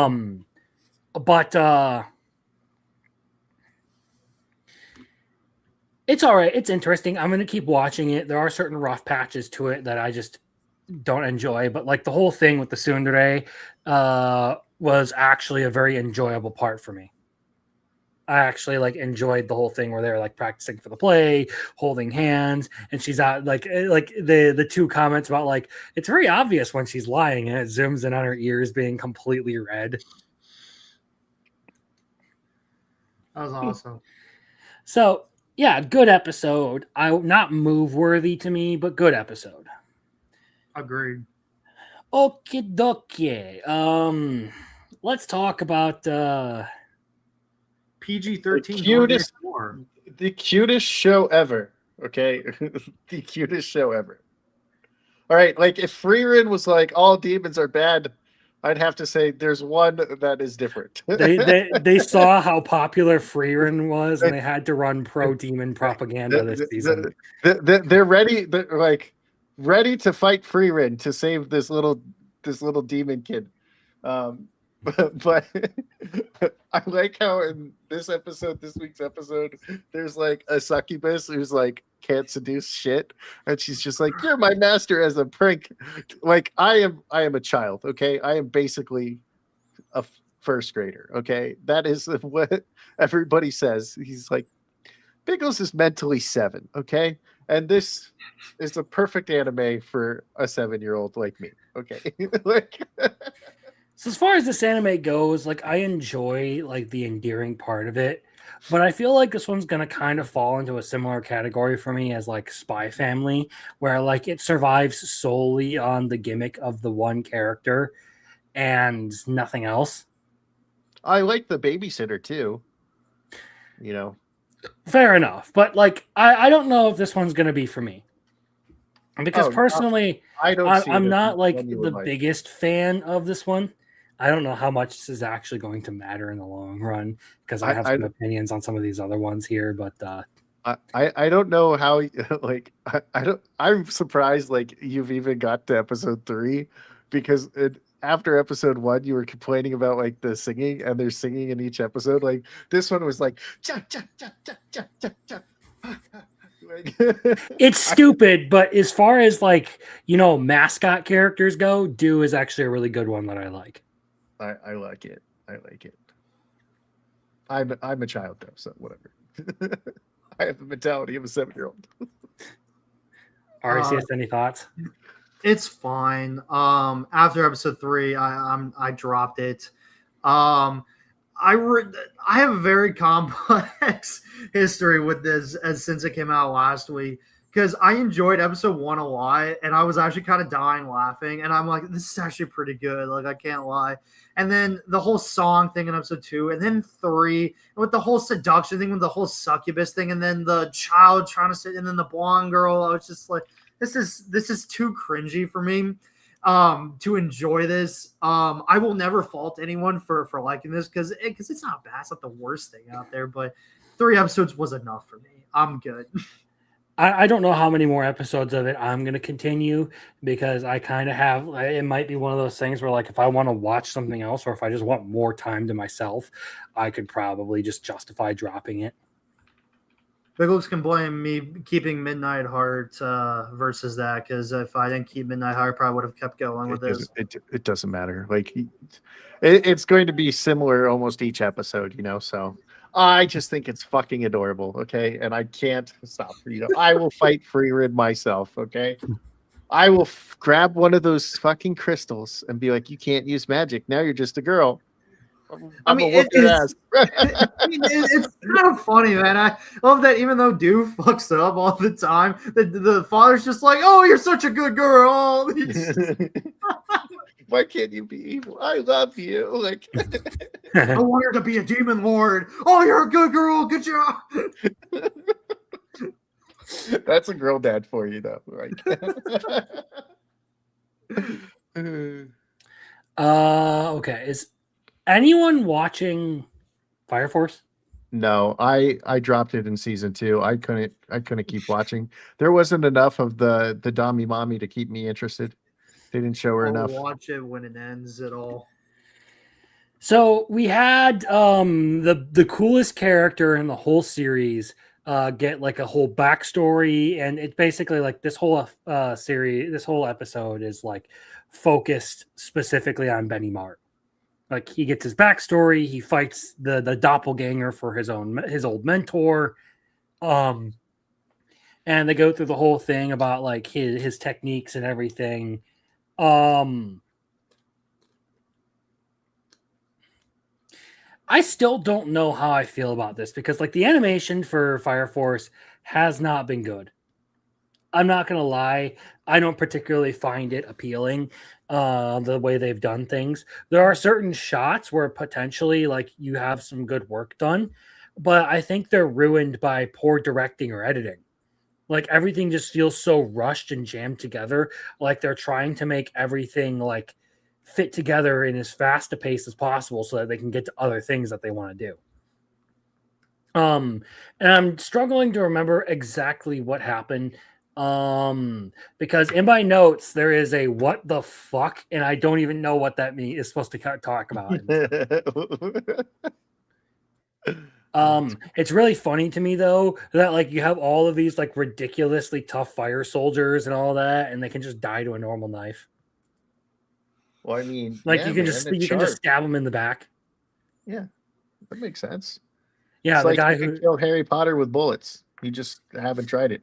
Or Voldemort should have used the Pelos mother. Like that's why they had to set it in England so that they wouldn't have access to firearms. exactly. They said it in that's the whole America, point. wizards would be fucking useless. I know. Just get fucking Alakablam! It's like you're dead, bitch. Take that, Harry. So yeah, I mean, they're starting to talk about like the reality warping stuff that's going on in the world, and how like literally the way everything looks is changing for the characters too. So there's a huge animation shift. They do like a bunch of like classic like Japanese art style stuff for this episode as Benimaru is fighting basically the guy who raised him.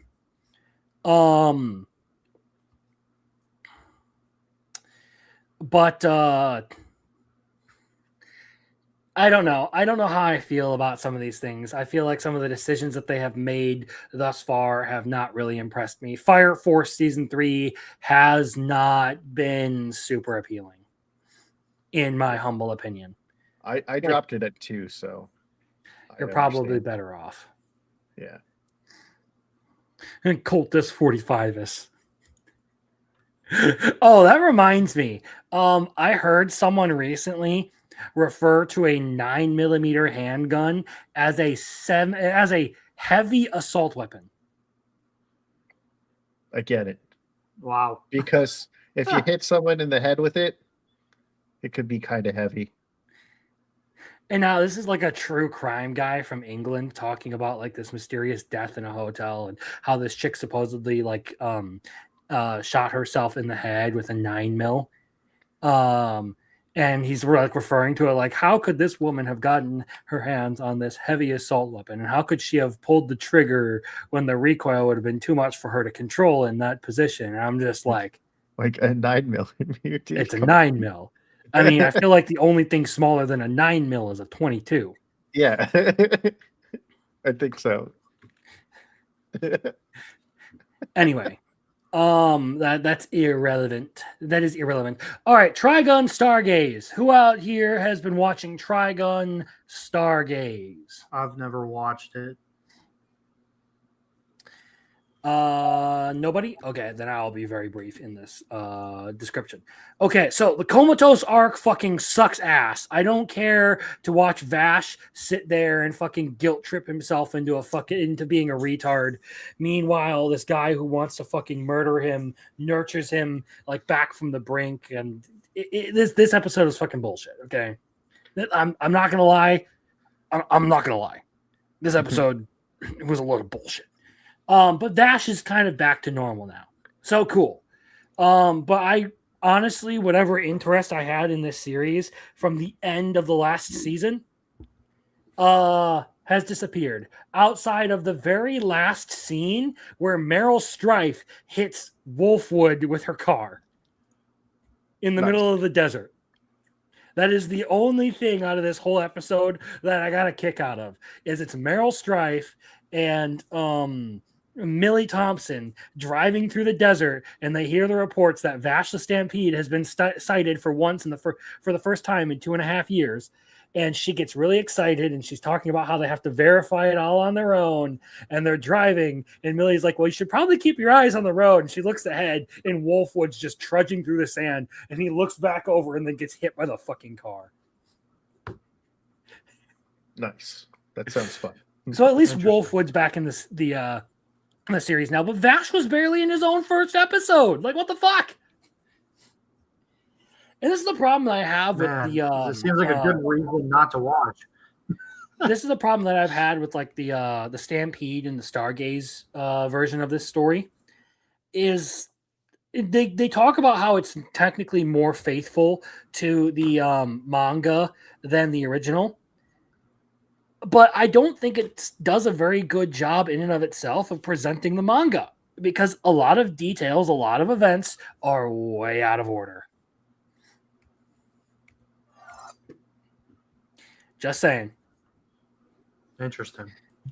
I feel like if you're going to watch something of Trigun, if you want to get into Trigun, go to the manga. If you want to watch Trigun, watch the original. That would basically be what I would say. Sounds good. I guess I'll pick up the manga. Yeah, and I will be trying to do a video this season about the manga, comparing the original like source material to both animes. That's something I want to do. So I've been reading that. It's just been very slow progress. That sounds How interesting. many books are there for Trigun? Okay, so Trigun has the original Trigun manga. This is it. Okay. There's this. However, it got a sequel by the author. He made a sequel called Trigun Maximum, and there are 5 more deluxe volumes just like this for the sequel. In all, I think it is 14 volumes of manga. Oh wow. So it's a decently long show series.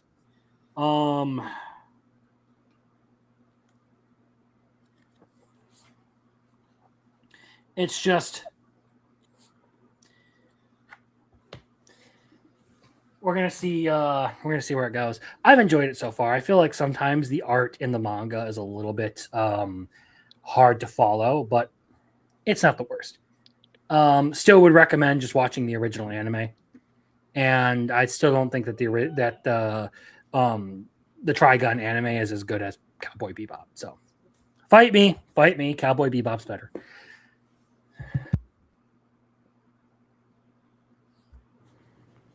But that brings us to the Invisible Man and his soon-to-be bride. I know that Little Chad wanted to fight you over this one, Biggles. Yes. So I would like to I say think something he's first. over. I think he's over glazing it. Just so you know. Yeah. Okay. So I just want you to say, or I just want to say, not you to say, that Little Chad was fucking boycotting the show because of this fucking thing.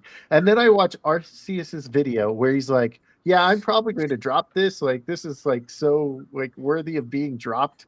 And I was like, I want to just send this to Little Chad and be like, "Listen, the dude who disagrees with me on everything is over here saying I don't want to watch a rom-com." You know, so there you go. There, I'm done. That's all I got to say. That's not saying much, considering that Cowboy Bebop. Saying that Cowboy Bebop is better than Trigun. I hope I said that right. That No, you Cowboy did say- Bebop is better than Trigun. Yes, you did say that. You did say that, yes. I don't know where you're getting that, Marcel, unless you're just like literally trying to twist this around, to shit on Cowboy Bebop. But you know what? We don't care about Slime fans and Overlord fans. Okay. Apparently, Slime's getting 50 fucking episodes. I swear, if they do like a 12 episode for Ace of the Diamond, I'm going to like jump off a cliff. I don't know how to see how many cores it's getting, but like Ace of the Diamond better get more than 12 episodes, because Kingdom, they've been like, "Oh, we're giving you 13 episodes and you're not even done with the fight." You're like, "What the fuck? Come on, give me another core, you fucking bastards." Anyway, the At least Invisible you know where Man I'm from. and his soon-to-be bride or wife, or I forget what exactly the word is. Honestly, this is one where I'm kind of like, I enjoy the manga for this more, but they did introduce my favorite set of characters. The Dark Elf. The elf couple, because the dark elf is fucking interesting. He's a nutcase. Okay, we'll just leave it at that. He's a nutcase.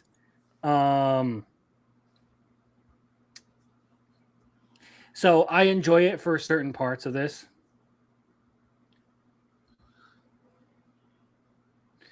So like the main couple, I like their dynamic, and just that one set of side characters, and that's pretty much all that I keep up with this one for.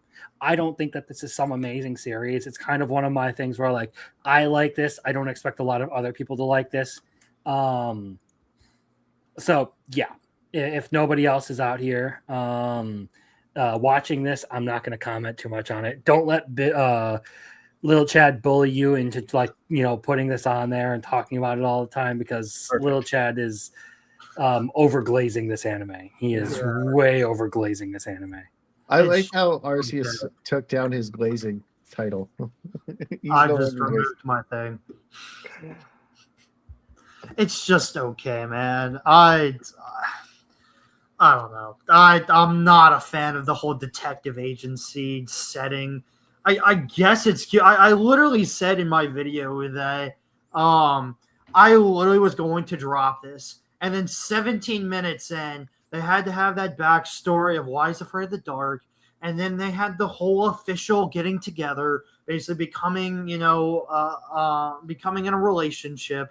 And I'm like, I will give you another episode, but this is so boring. Like I am actually You're entertained. not. I'm just going to tell you this right now. You would probably be better off just like dropping it now and not watching the next episode, because I don't know. Like if you don't like it right now, you're not. It's going to continue on like this. Do you Basically, think what like, you're going to get. is it going to get into like relationship type stuff where they're going on dates, or is it still going to be more detective agency? Let's figure out what's going on. We work in this detective agency character of the week setting.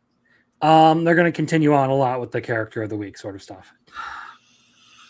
So maybe I'll give it one more episode. We'll see.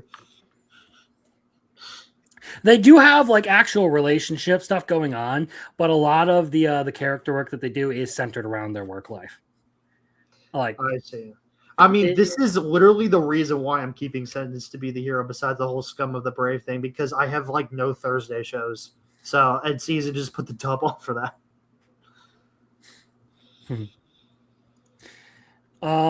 anyway, moving on to Dragon Hatchling. Was there a new episode today? Yeah. There was. Okay, I didn't get to do it. I was working on the house. Okay, So- well, I won't spoil you on it if you don't want me to. I'll just. I've keep read the my- manga, dude. You can Oh. say whatever you want. Go I for forget that I forget that you are a child. You would read that. it. So this one for me is teetering on the edge of a drop. Like, Oh, I get it. I get it. I'm not a huge fan of it. There are better versions of this story out there than what this is told. But at the very least, he did, save the girl and all that. And the animation is kind of okay. But I'm not very impressed with this anime, and it's going to be among some of the first ones that I drop this season. I'm not dropping it because I've read the manga and I like the manga.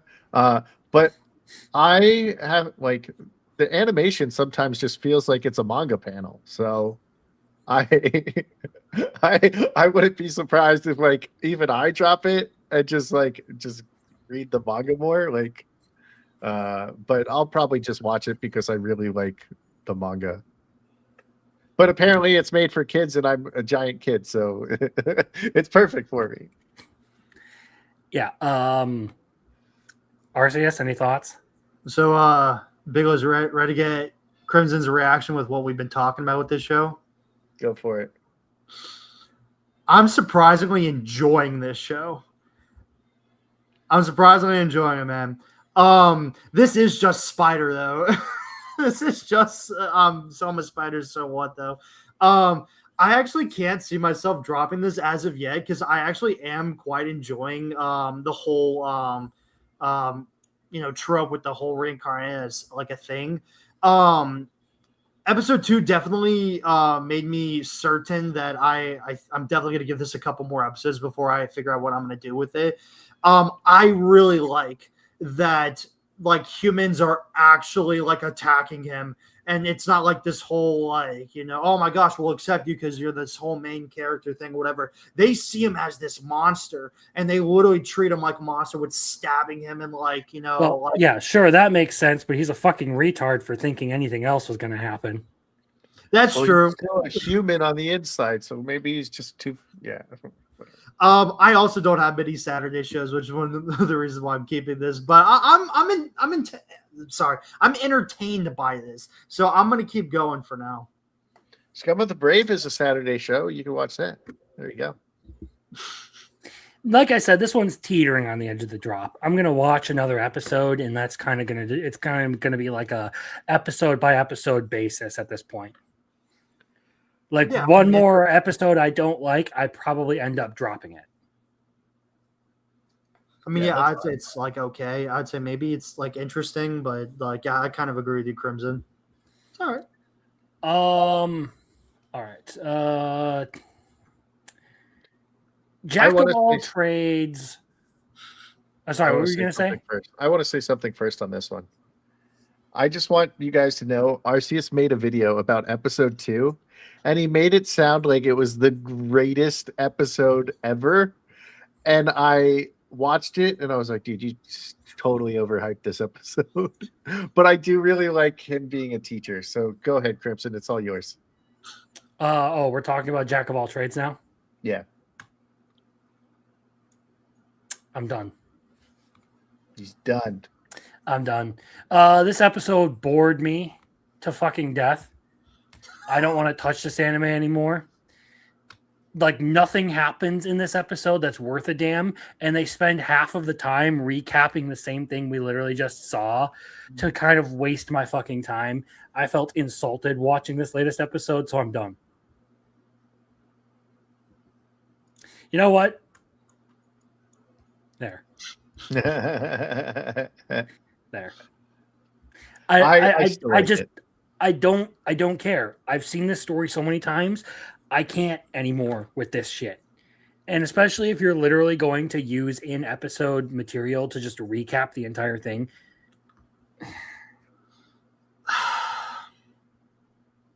Go for it, Arceus.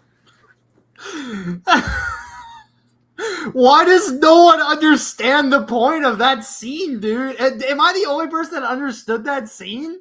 No, I got it. Nobody understands the scene where he's learning from his mistakes and everything. I spent the fucking same amount of time rewatching that shit. I don't care. They could have kept that recap so much shorter. They could have done something else with it. Like, it's just a terrible point at which he sits there and reflects on all that stuff. Okay?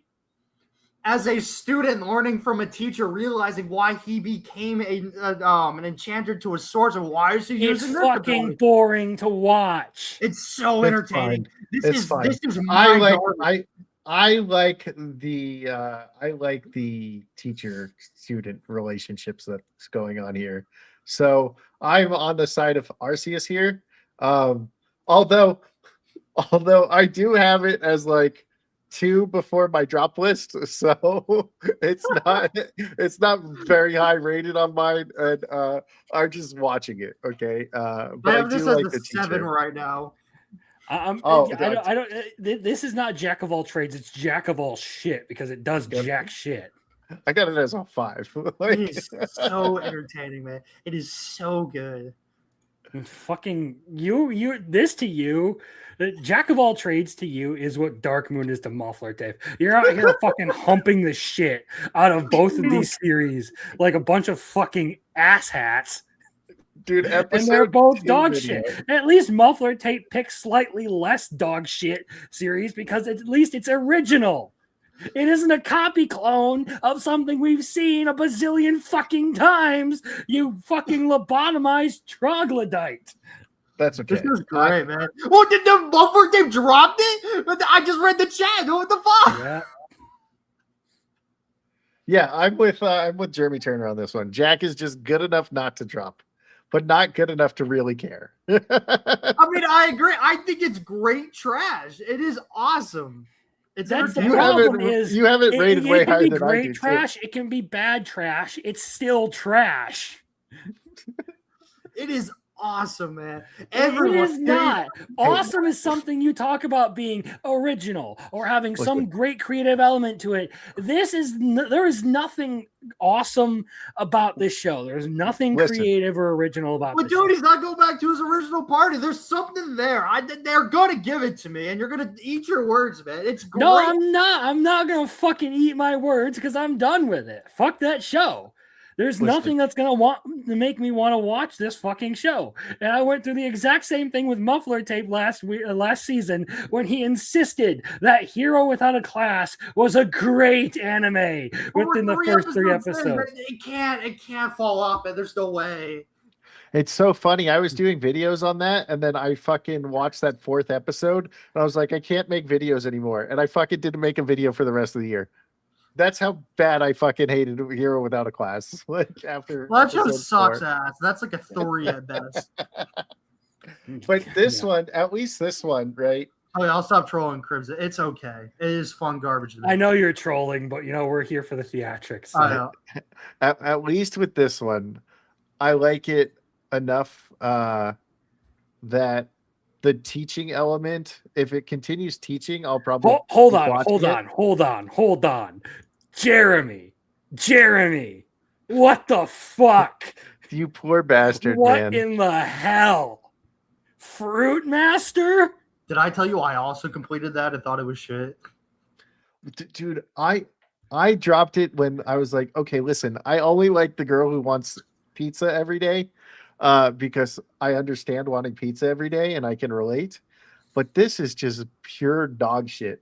I have like, and then there was people being like, I think this was written by AI, and I was like, I would assume AI would be better than this shit. Like, this is bad. But this one, I like the teaching element of it, so I'm okay with keep watching it. If he, And you want to know what the If- best part about this conversation is? I made my video about this, and it's probably one of the most viewed videos I've had in a while. You're there welcome. you go. I mean, I commented on it like 3 times, I think. Dude, you were arguing with a bunch of people in the comments on this one. I literally dude. I just said it to all my friends that watch this, man. Someone was like, was talking shit about my villainous comment, and I was like, he's like, name a good ones, and I started naming like Seventh Time Loop and stuff like that, and that person hasn't replied back. So maybe they're watching them to see if I was right, or maybe they're just like going to keep misrepresenting the genre. But so the teaching, if he keeps teaching, I'll probably keep watching it. But if it goes to like, oh, he starts getting glazed by all these fucking people, I'll probably drop it. I just actually watched another Kicked Out of the Party that I was asking you guys, I think like a couple weeks ago, if you had watched it, and everybody said no, they didn't. And then I just realized it was a Kicked Out of the Party, because you know how like they have the really tiny like words at the bottom.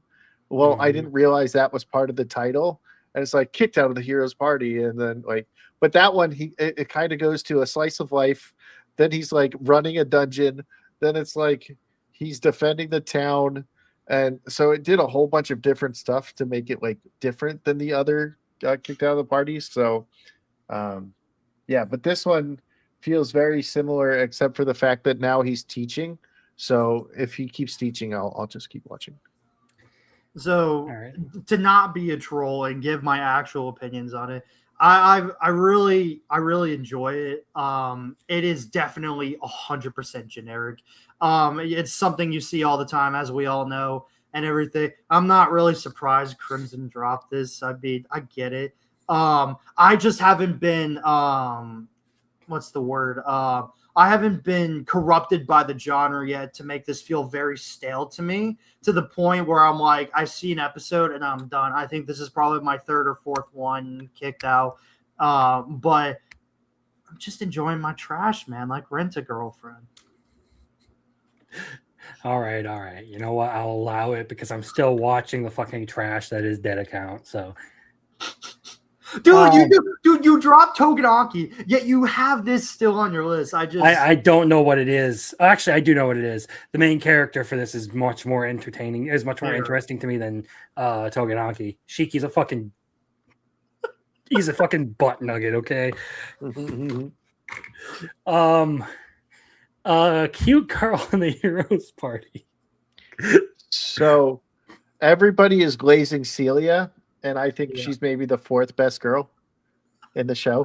Yeah, what about the other girl in the Heroes Party? What do you mean? I've been glazing the fucking mom. Yes. Okay. Oh, wait. Let's move her to the fifth best girl. I forgot to include the mom. Dude, the maid.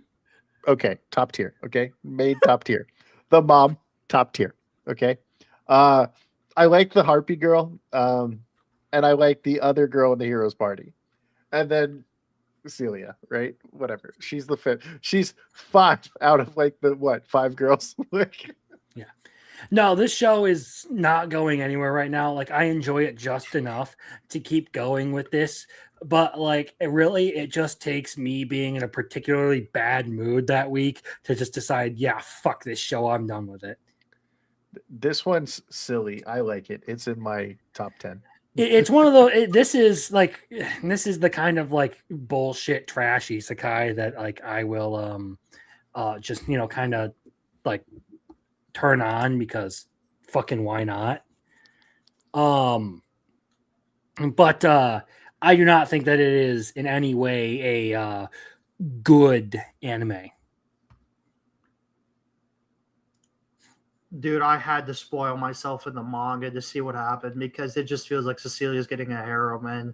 I can't wait for people's reactions because everyone's gonna be 100% wrong where that confession's going. So you say Cecilia? He's gonna go confess to the mother. I will see. It's well, you'll see. I don't want to if spoil he confesses to the mother, it's smart. But if he confesses to the maid, like I'm right there with him. I'm like, yeah, let's do it. But you're kind of right, Biggles, but we'll see. I mean, I would confess to the maid. But I think this is fun, right? I have a lot of fun with this. Now, if Cecilia's getting a harem, well, she's also getting haters, I hope the hero gets kicked in the balls. Okay. that will make if they kick the hero in the balls, right? I'm moving this above Frieren for a week, okay? It will go above Frieren for a whole week Heathen. because the hero gets kicked in the balls, okay? I would put it as number one for at least a week. But I'm having so much fun with this one. I know it's not great from a story perspective. The characters are interesting enough. I think the main character Yoki or whatever his name is super funny when he's being like super dramatic. Like it's just fun. It's stupid fun. Okay, like I said, I'm basically 7, and this is perfect for me. I have mixed. Sorry. No, go ahead. I don't know. I have mixed feelings on this show because I really want to like it. Like I really do, but like this, it's so cringy and it's so weird, but it's like also funny. And just like Biggles said, Yoki's the best part of this whole show, man. Just him being a great main character and the whole Chinibio thing is just so funny to me. But I want more of what episode 2 kind of did with them going on dates and stuff like that, coming from a rom-com lover like myself. I want their relationship being built. I know that's probably not going to happen, but I want at least more focused episodes of them too, with the surrounding cast involved. That has to be. I don't know where this is going.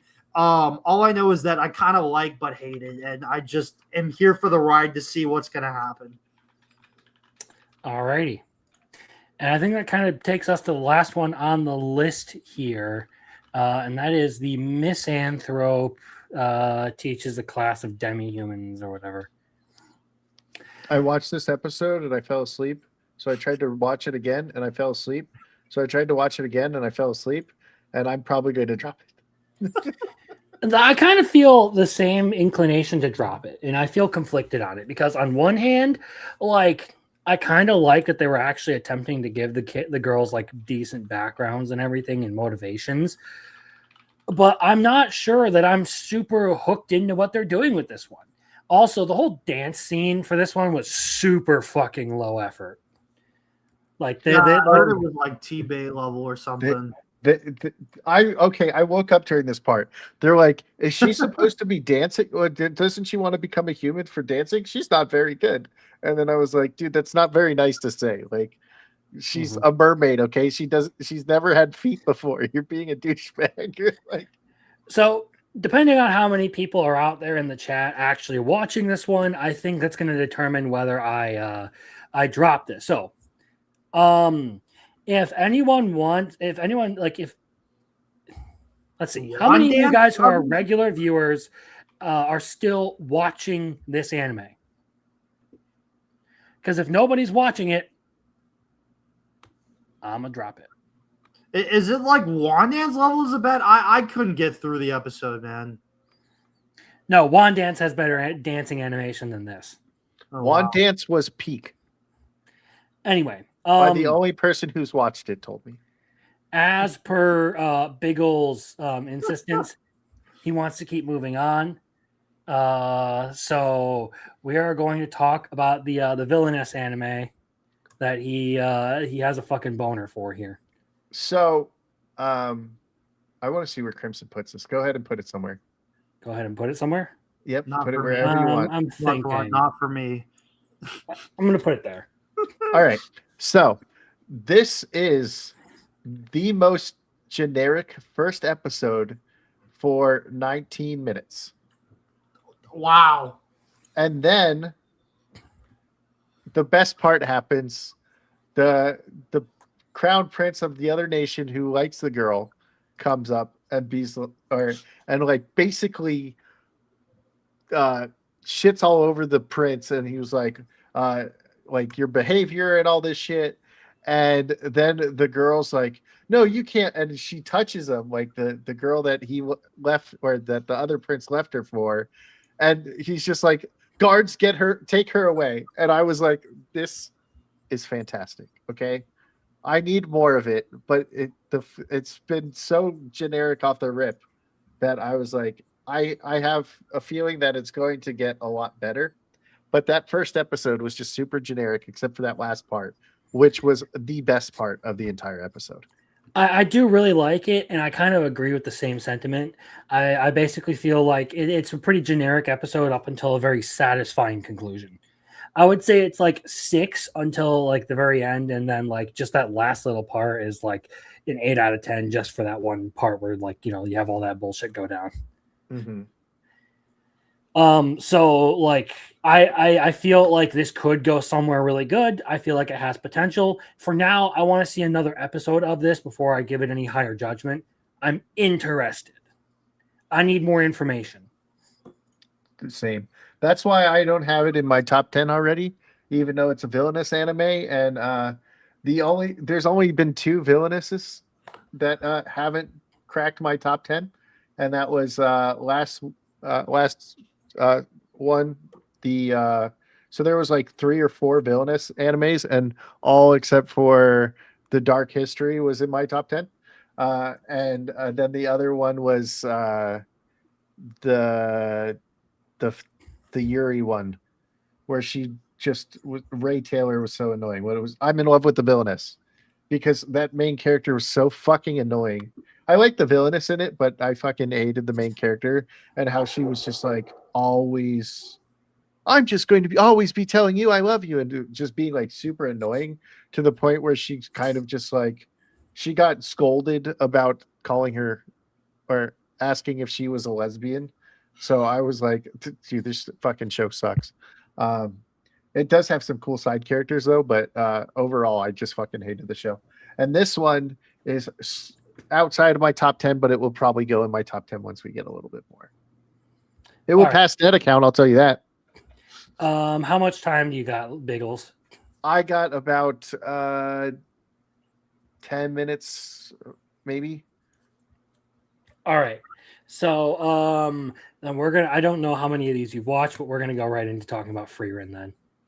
Because everyone knows where this is gonna go for me. Not everyone for me. Knows. Not for everyone me. knows where this is going to go for me. Crimson is all, or he no longer cares about silver-haired elves thanks to season 2. He's like, man, this looks too pretty, but now she doesn't have magic, and she had to get carried by Stark. Okay, no. Hey, hold the fuck up. I like Stark. Stark is my fucking boy. I'm literally trolling right now, Crimson. Let me get through my monologue. Okay, so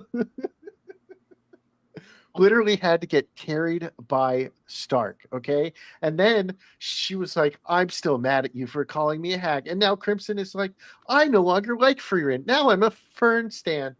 And that is how Frieren ended up being in Not For Me for Crimson. Okay, thank you. Anyway, honestly, I love this first episode. It was fucking fantastic. I got a couple of really good laughs out of it, the humor for it. The magic crystal thing, I had been looking forward to that little scene with Stark and everything. Considering they have the group that they met up with at the inn, it won't be long before I think we see them again. If I remember correctly,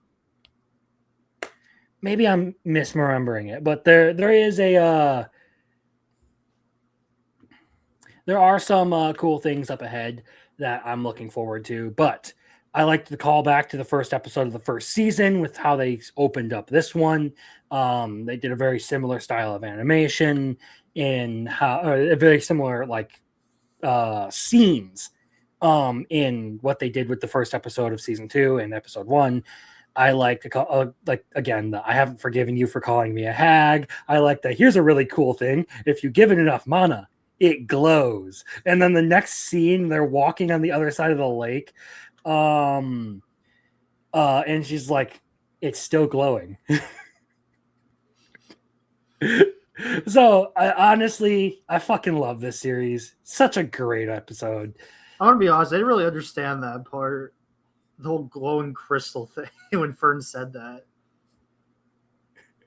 It's just for some random comedy there. Oh. It's literally just like that. There's nothing like super important about it. It's literally Frieren just being autistic for magic. Like, hey, okay. these crystals negate magic. Mm-hmm. Well, you can also make them glow if you feed them mana. And then Fern just being incredibly disappointed in Freerin doing stupid shit. Honestly, Okay. I thought like some kind of monster would end up going to the glowing, and I thought it was going to be a little different, and then they fell into the hole. But one thing I really like about Freerin is it's just so pretty to look at. Like I don't even need to like care about the story or the characters. Just looking at it is enough for me. So and it just happens to have good characters and a good story. So like it. Hell yeah. I've been looking forward to this. It did not disappoint. I was sitting there on my lunch break Friday watching this, got a couple of really good laughs out of me. So Yeah, you know, it's trash. It's garbage. Everyone's glazing it, right? This was great.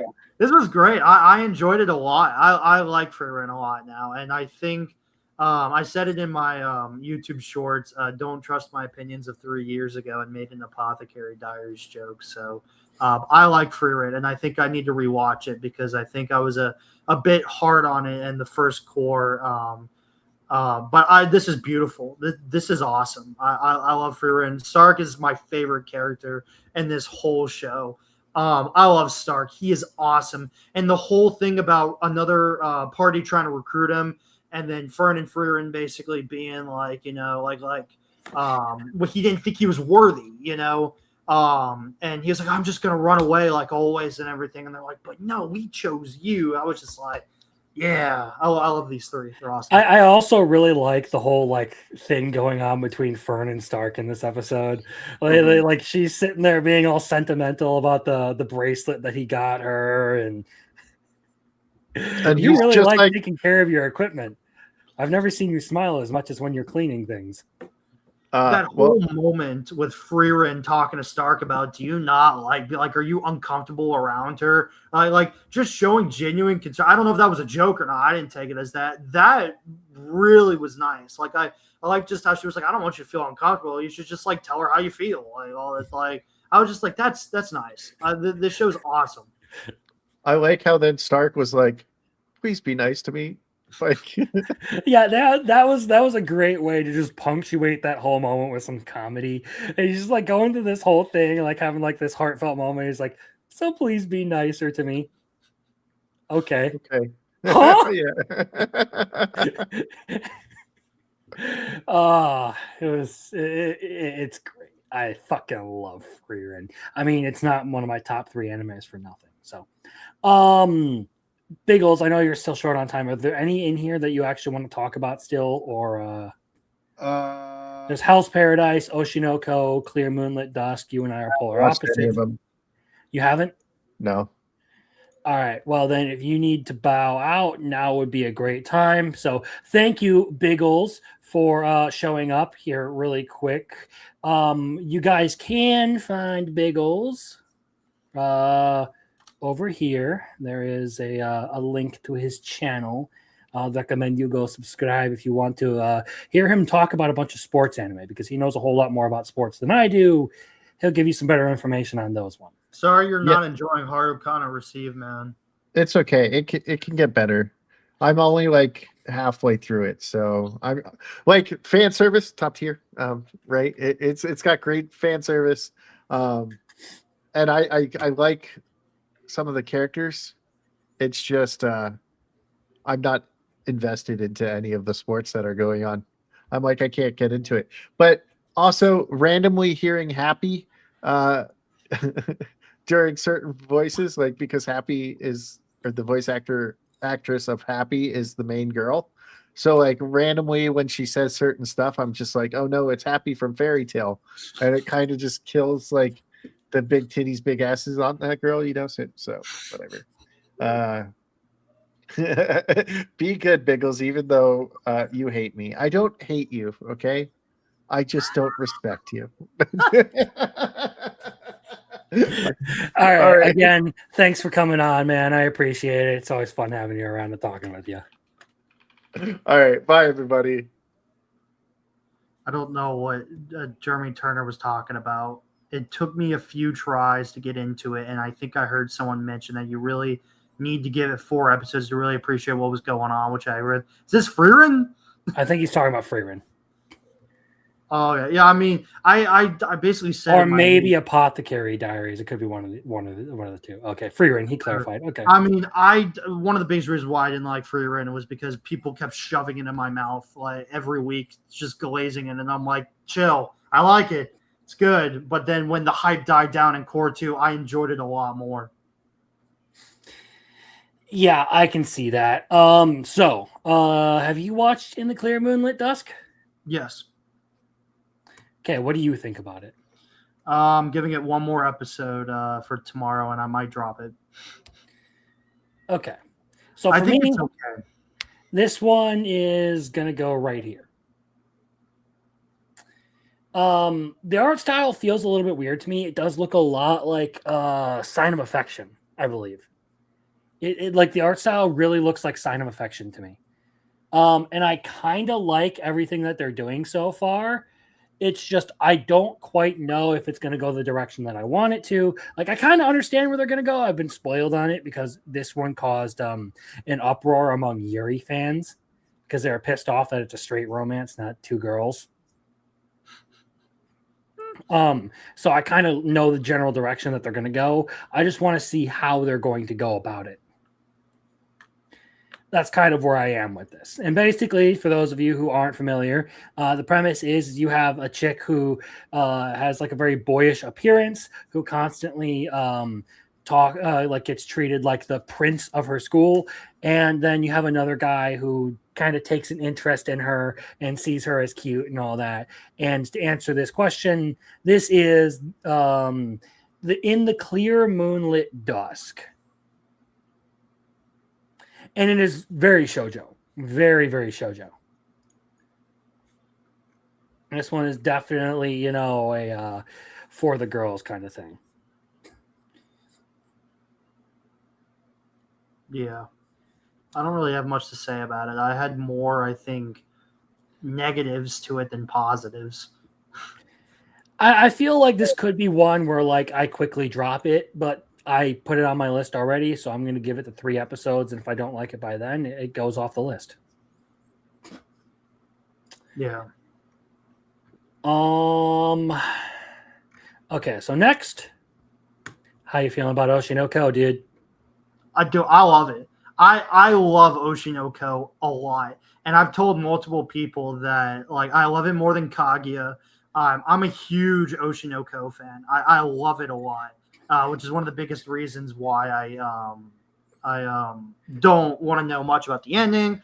I try to keep it to myself. I know I've kind of heard bad things about it. This was an amazing episode, dude.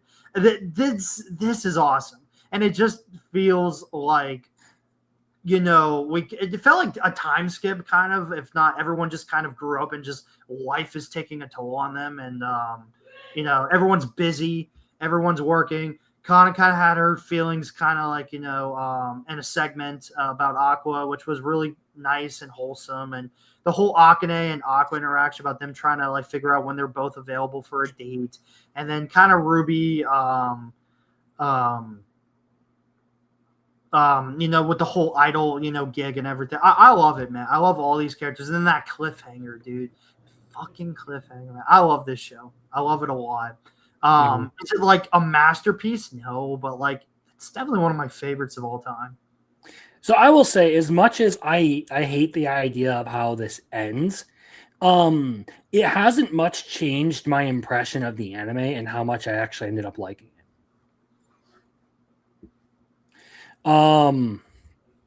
Because I think the show is good. I think the series still at this point,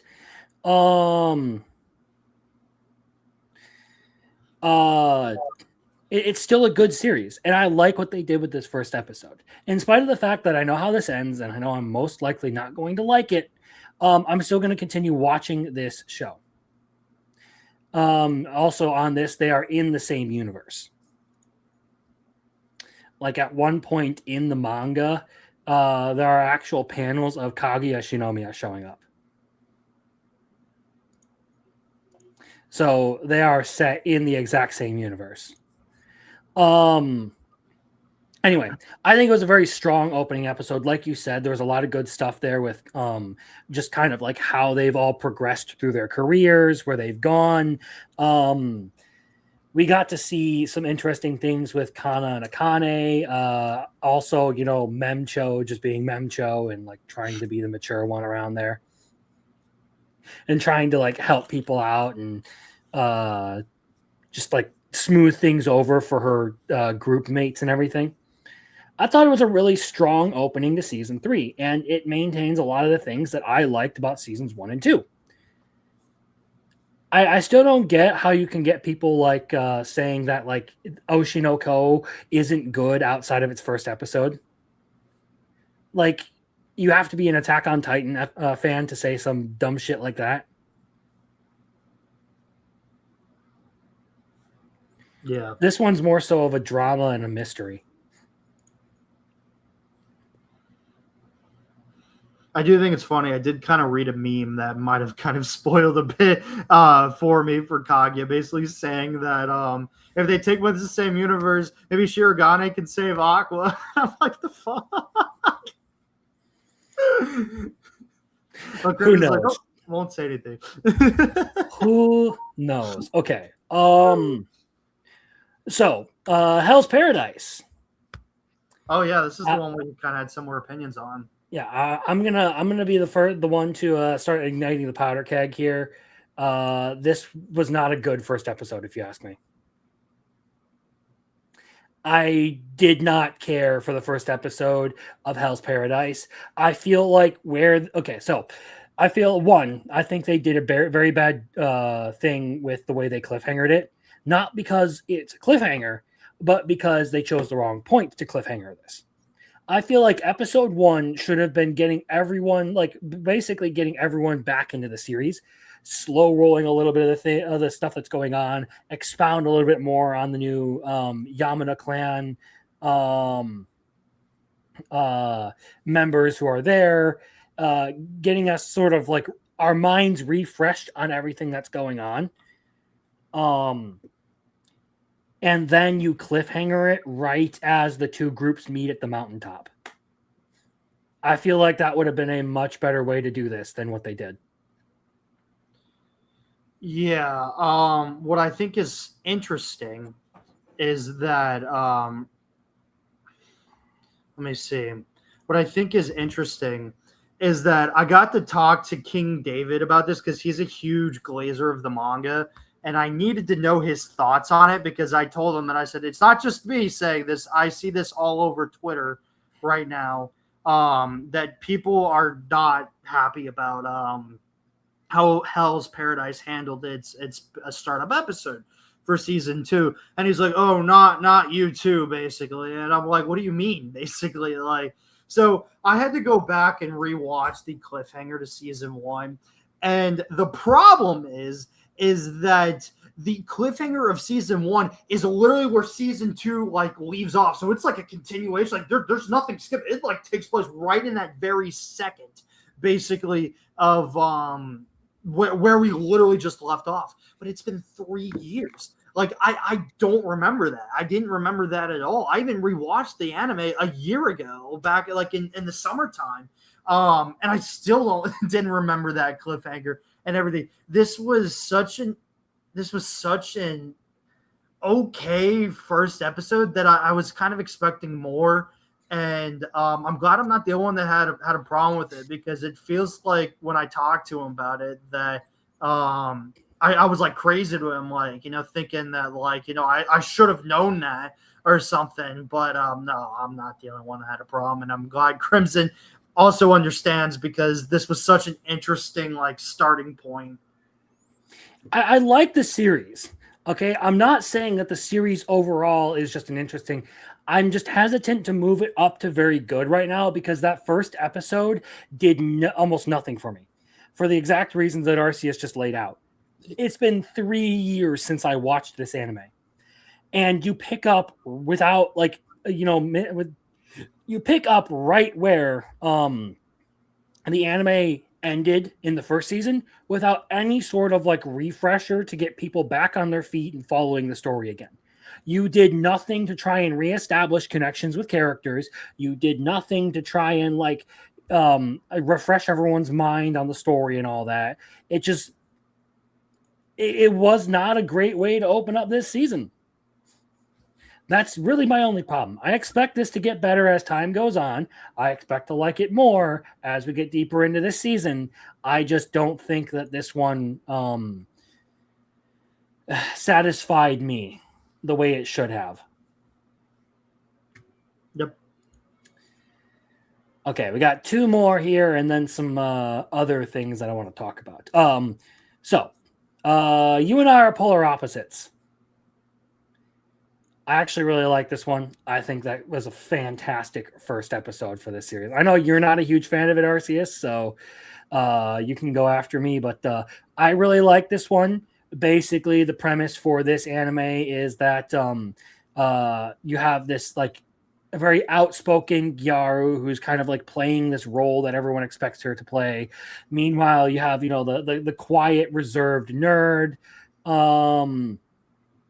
who is not afraid to speak his mind or just be who he is.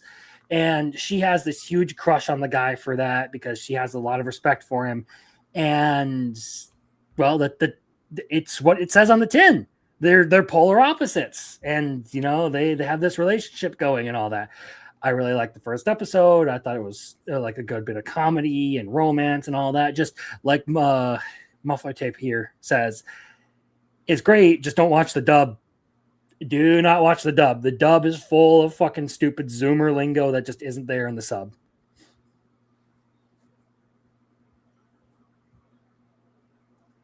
Thoughts, Arceus? Sorry, I'm like trying to wait for people to see if they're done talking. No, that's why I'm trying to like conduct everything in here, just let everyone know that like we're through. It had a good episode. I won't say anything bad about it. It had a great episode. The dub sucks, man. I watched it dubbed. As you guys already said, I don't need to go over that. I'm just worried because I'm like trying to find my next romance this season, but nothing's really standing out to me. And I want this to be the next one because of how far it's gone in just one episode. I'm just concerned because this is only like 70 chapters. It will be a complete adaptation from what I've heard of. I don't know if it's split core or whatever, but I'm just worried because of how they're doing this whole polar opposite thing. And episode 1 kind of bothered me because I didn't feel like there was enough time to really get to know both characters to really understand why are they attracted to each other. They're polar opposites. I get that's the whole joke, haha, and everything. I'm going to continue and I will complete this no matter how I feel about it because I am genuinely concerned or I'm genuinely curious how this show is going to go about it. Brittany loves it. A lot of people I know are glazing this manga / anime. And I really want to know how it goes.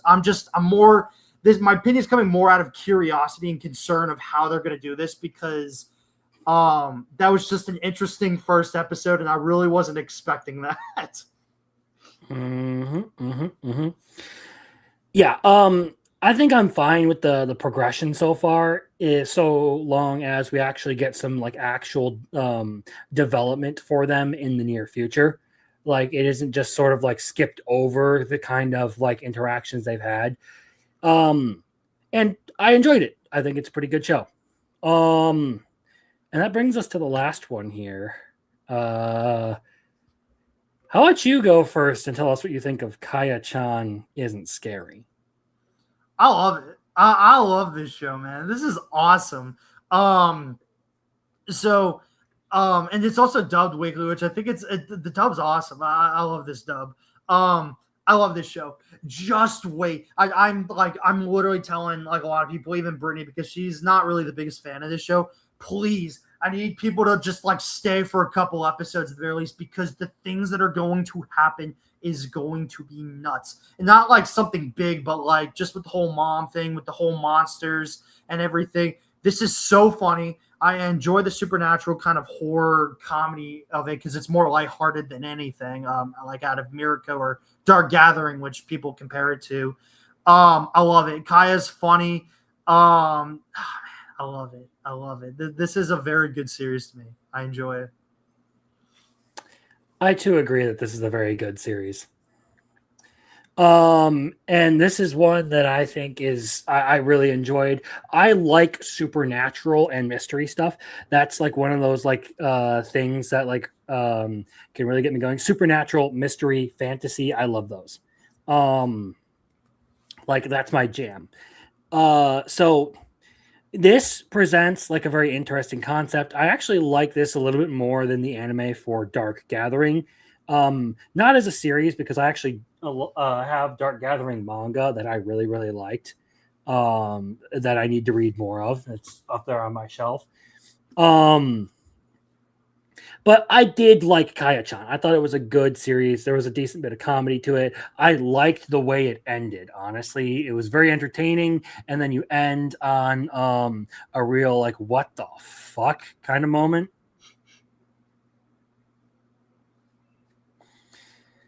So, like, honestly, good anime. I have kind of found that now that we've gotten sort of like into like the I guess technically the second full week of winter anime. Everything that has, released recently has been fairly impressive. And now I kind of feel like there's a decent chunk of stuff that I really do enjoy as compared to other seasons here. Ones that I mean, I don't have any complaints about this one. I think it's been great. Not the best thing out, but great. The only other thing that I will say for tonight is that since I dropped a couple of these other ones, I was going to add this back into the rotation. Wash it all the way. So I will be catching up on this. And there are, I guess, 2 other anime I'm going to try and check out. So as far as Wash It All Away goes, based on the first episode, where I'm kind of going to put it is just here at the bottom of the interesting category. Once I catch up, we'll see how it is. The other 2 that are going to go on the list that we'll be talking about next week will be Shiba Yugi. Even though I'm not a huge fan of like the Death Game stuff, I do hear a lot of people say good things about it. And then Samurai Troopers. Because I heard from someone else that you don't have to watch the previous installment to know what's going on. So I'm going to give this one a shot. Outside of that, there's just Medalist that has yet to air. So that's pretty much how I feel about anime this season right there. It's just like there's a decent chunk of things that I actually enjoy watching. And then there are a couple that I don't so far.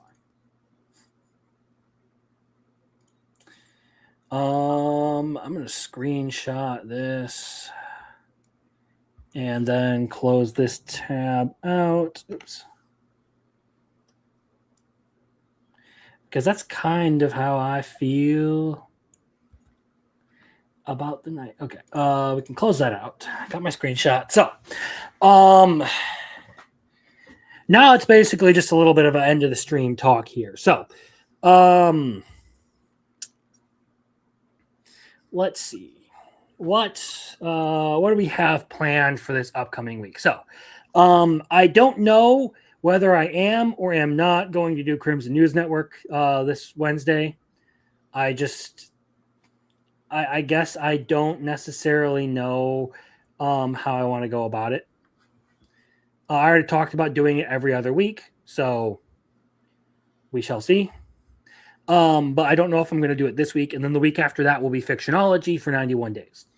I did not get the Love, Chunibyo, and Other Delusions video out this week like I wanted to on Friday, just because I didn't have the energy from after work and everything. I was just dead tired. So I'm going to work on that tomorrow and get it out for Monday. Then the weekly seasonal content will come out on Wednesday. I will put that video out on Wednesday, so there will be a short one on Wednesday. And then I will talk quite a bit more detail about Real Girl this upcoming Friday. That would be the plan for the week. maybe not stream Wednesday. It might end up just being where like I start streaming some games on every other on those off Wednesdays. Who knows? If I can get it working on the Borderlands stuff, maybe I'll just start live streaming my Borderlands and Halo playthroughs that I've been doing. So, other than that, I do know that RCS has a channel here where hold on a second. He posts a lot of short form content. So you guys can go see his, shorts and stuff that he does over there. Is there anything else you want to plug, RCS, before we sort of wrap it up tonight? I mean, yeah, like Crimson said, I think I have one more subscriber until I hit 400. So, let's see if we can get that. Aiming for 500 this year so I can get one of the milestones for YouTube and everything, because my views are kind of doing well. So I'm like trying to see maybe I could get it this year and get a little something at the very least. So if you guys could help me, I really appreciate that. I want to talk about any shows that people want to recommend to me. I will be doing a spin the wheel with whatever kind of like 12 or 24 episode anime series when I hit 400 and another at 500. So I want to give a lot of my viewers the opportunity to also recommend me stuff that I have not watched and put out a short review or something like that, whatever you guys want me to do, tweet, whatever. And yeah, I have a Twitter. If you guys want to go follow me, I'll put some reviews up there. I'll post some anime news, stuff like that, and just chat with me about any animes you guys want in the DMs. But yeah, I appreciate you, Crimson, for having me on here. It means a lot. I love talking about animes, especially the seasonal ones with you. Well, I always like having guests on, especially guys who I know at least as well as you and Biggles, because I know then that we can fucking throw shit at each other and have a good time. I appreciate you coming on, man, and taking some time on your Saturday night to come hang out, talk anime, and just go over a lot of this stuff. So if you guys will, if any of you aren't already subscribed to RCS, go do that. Go get into the milestone of 400. Okay, just do it. Do it now. And recommend the show to me. Like I said, I laid out the plan. Chinibio video Monday, seasonal content Wednesday, Rio Girl Friday, potentially doing a game stream this Wednesday. That being said, you all have a good night. We're going to log off now. I hope you have a good one. Thank you all for being here, for subscribing, and for watching the videos and all that stuff. And especially to people who, were on here talking anime, who took time out to come hang out with me. Biggles, RCS, you guys are great. Good night. Crimson Law sign.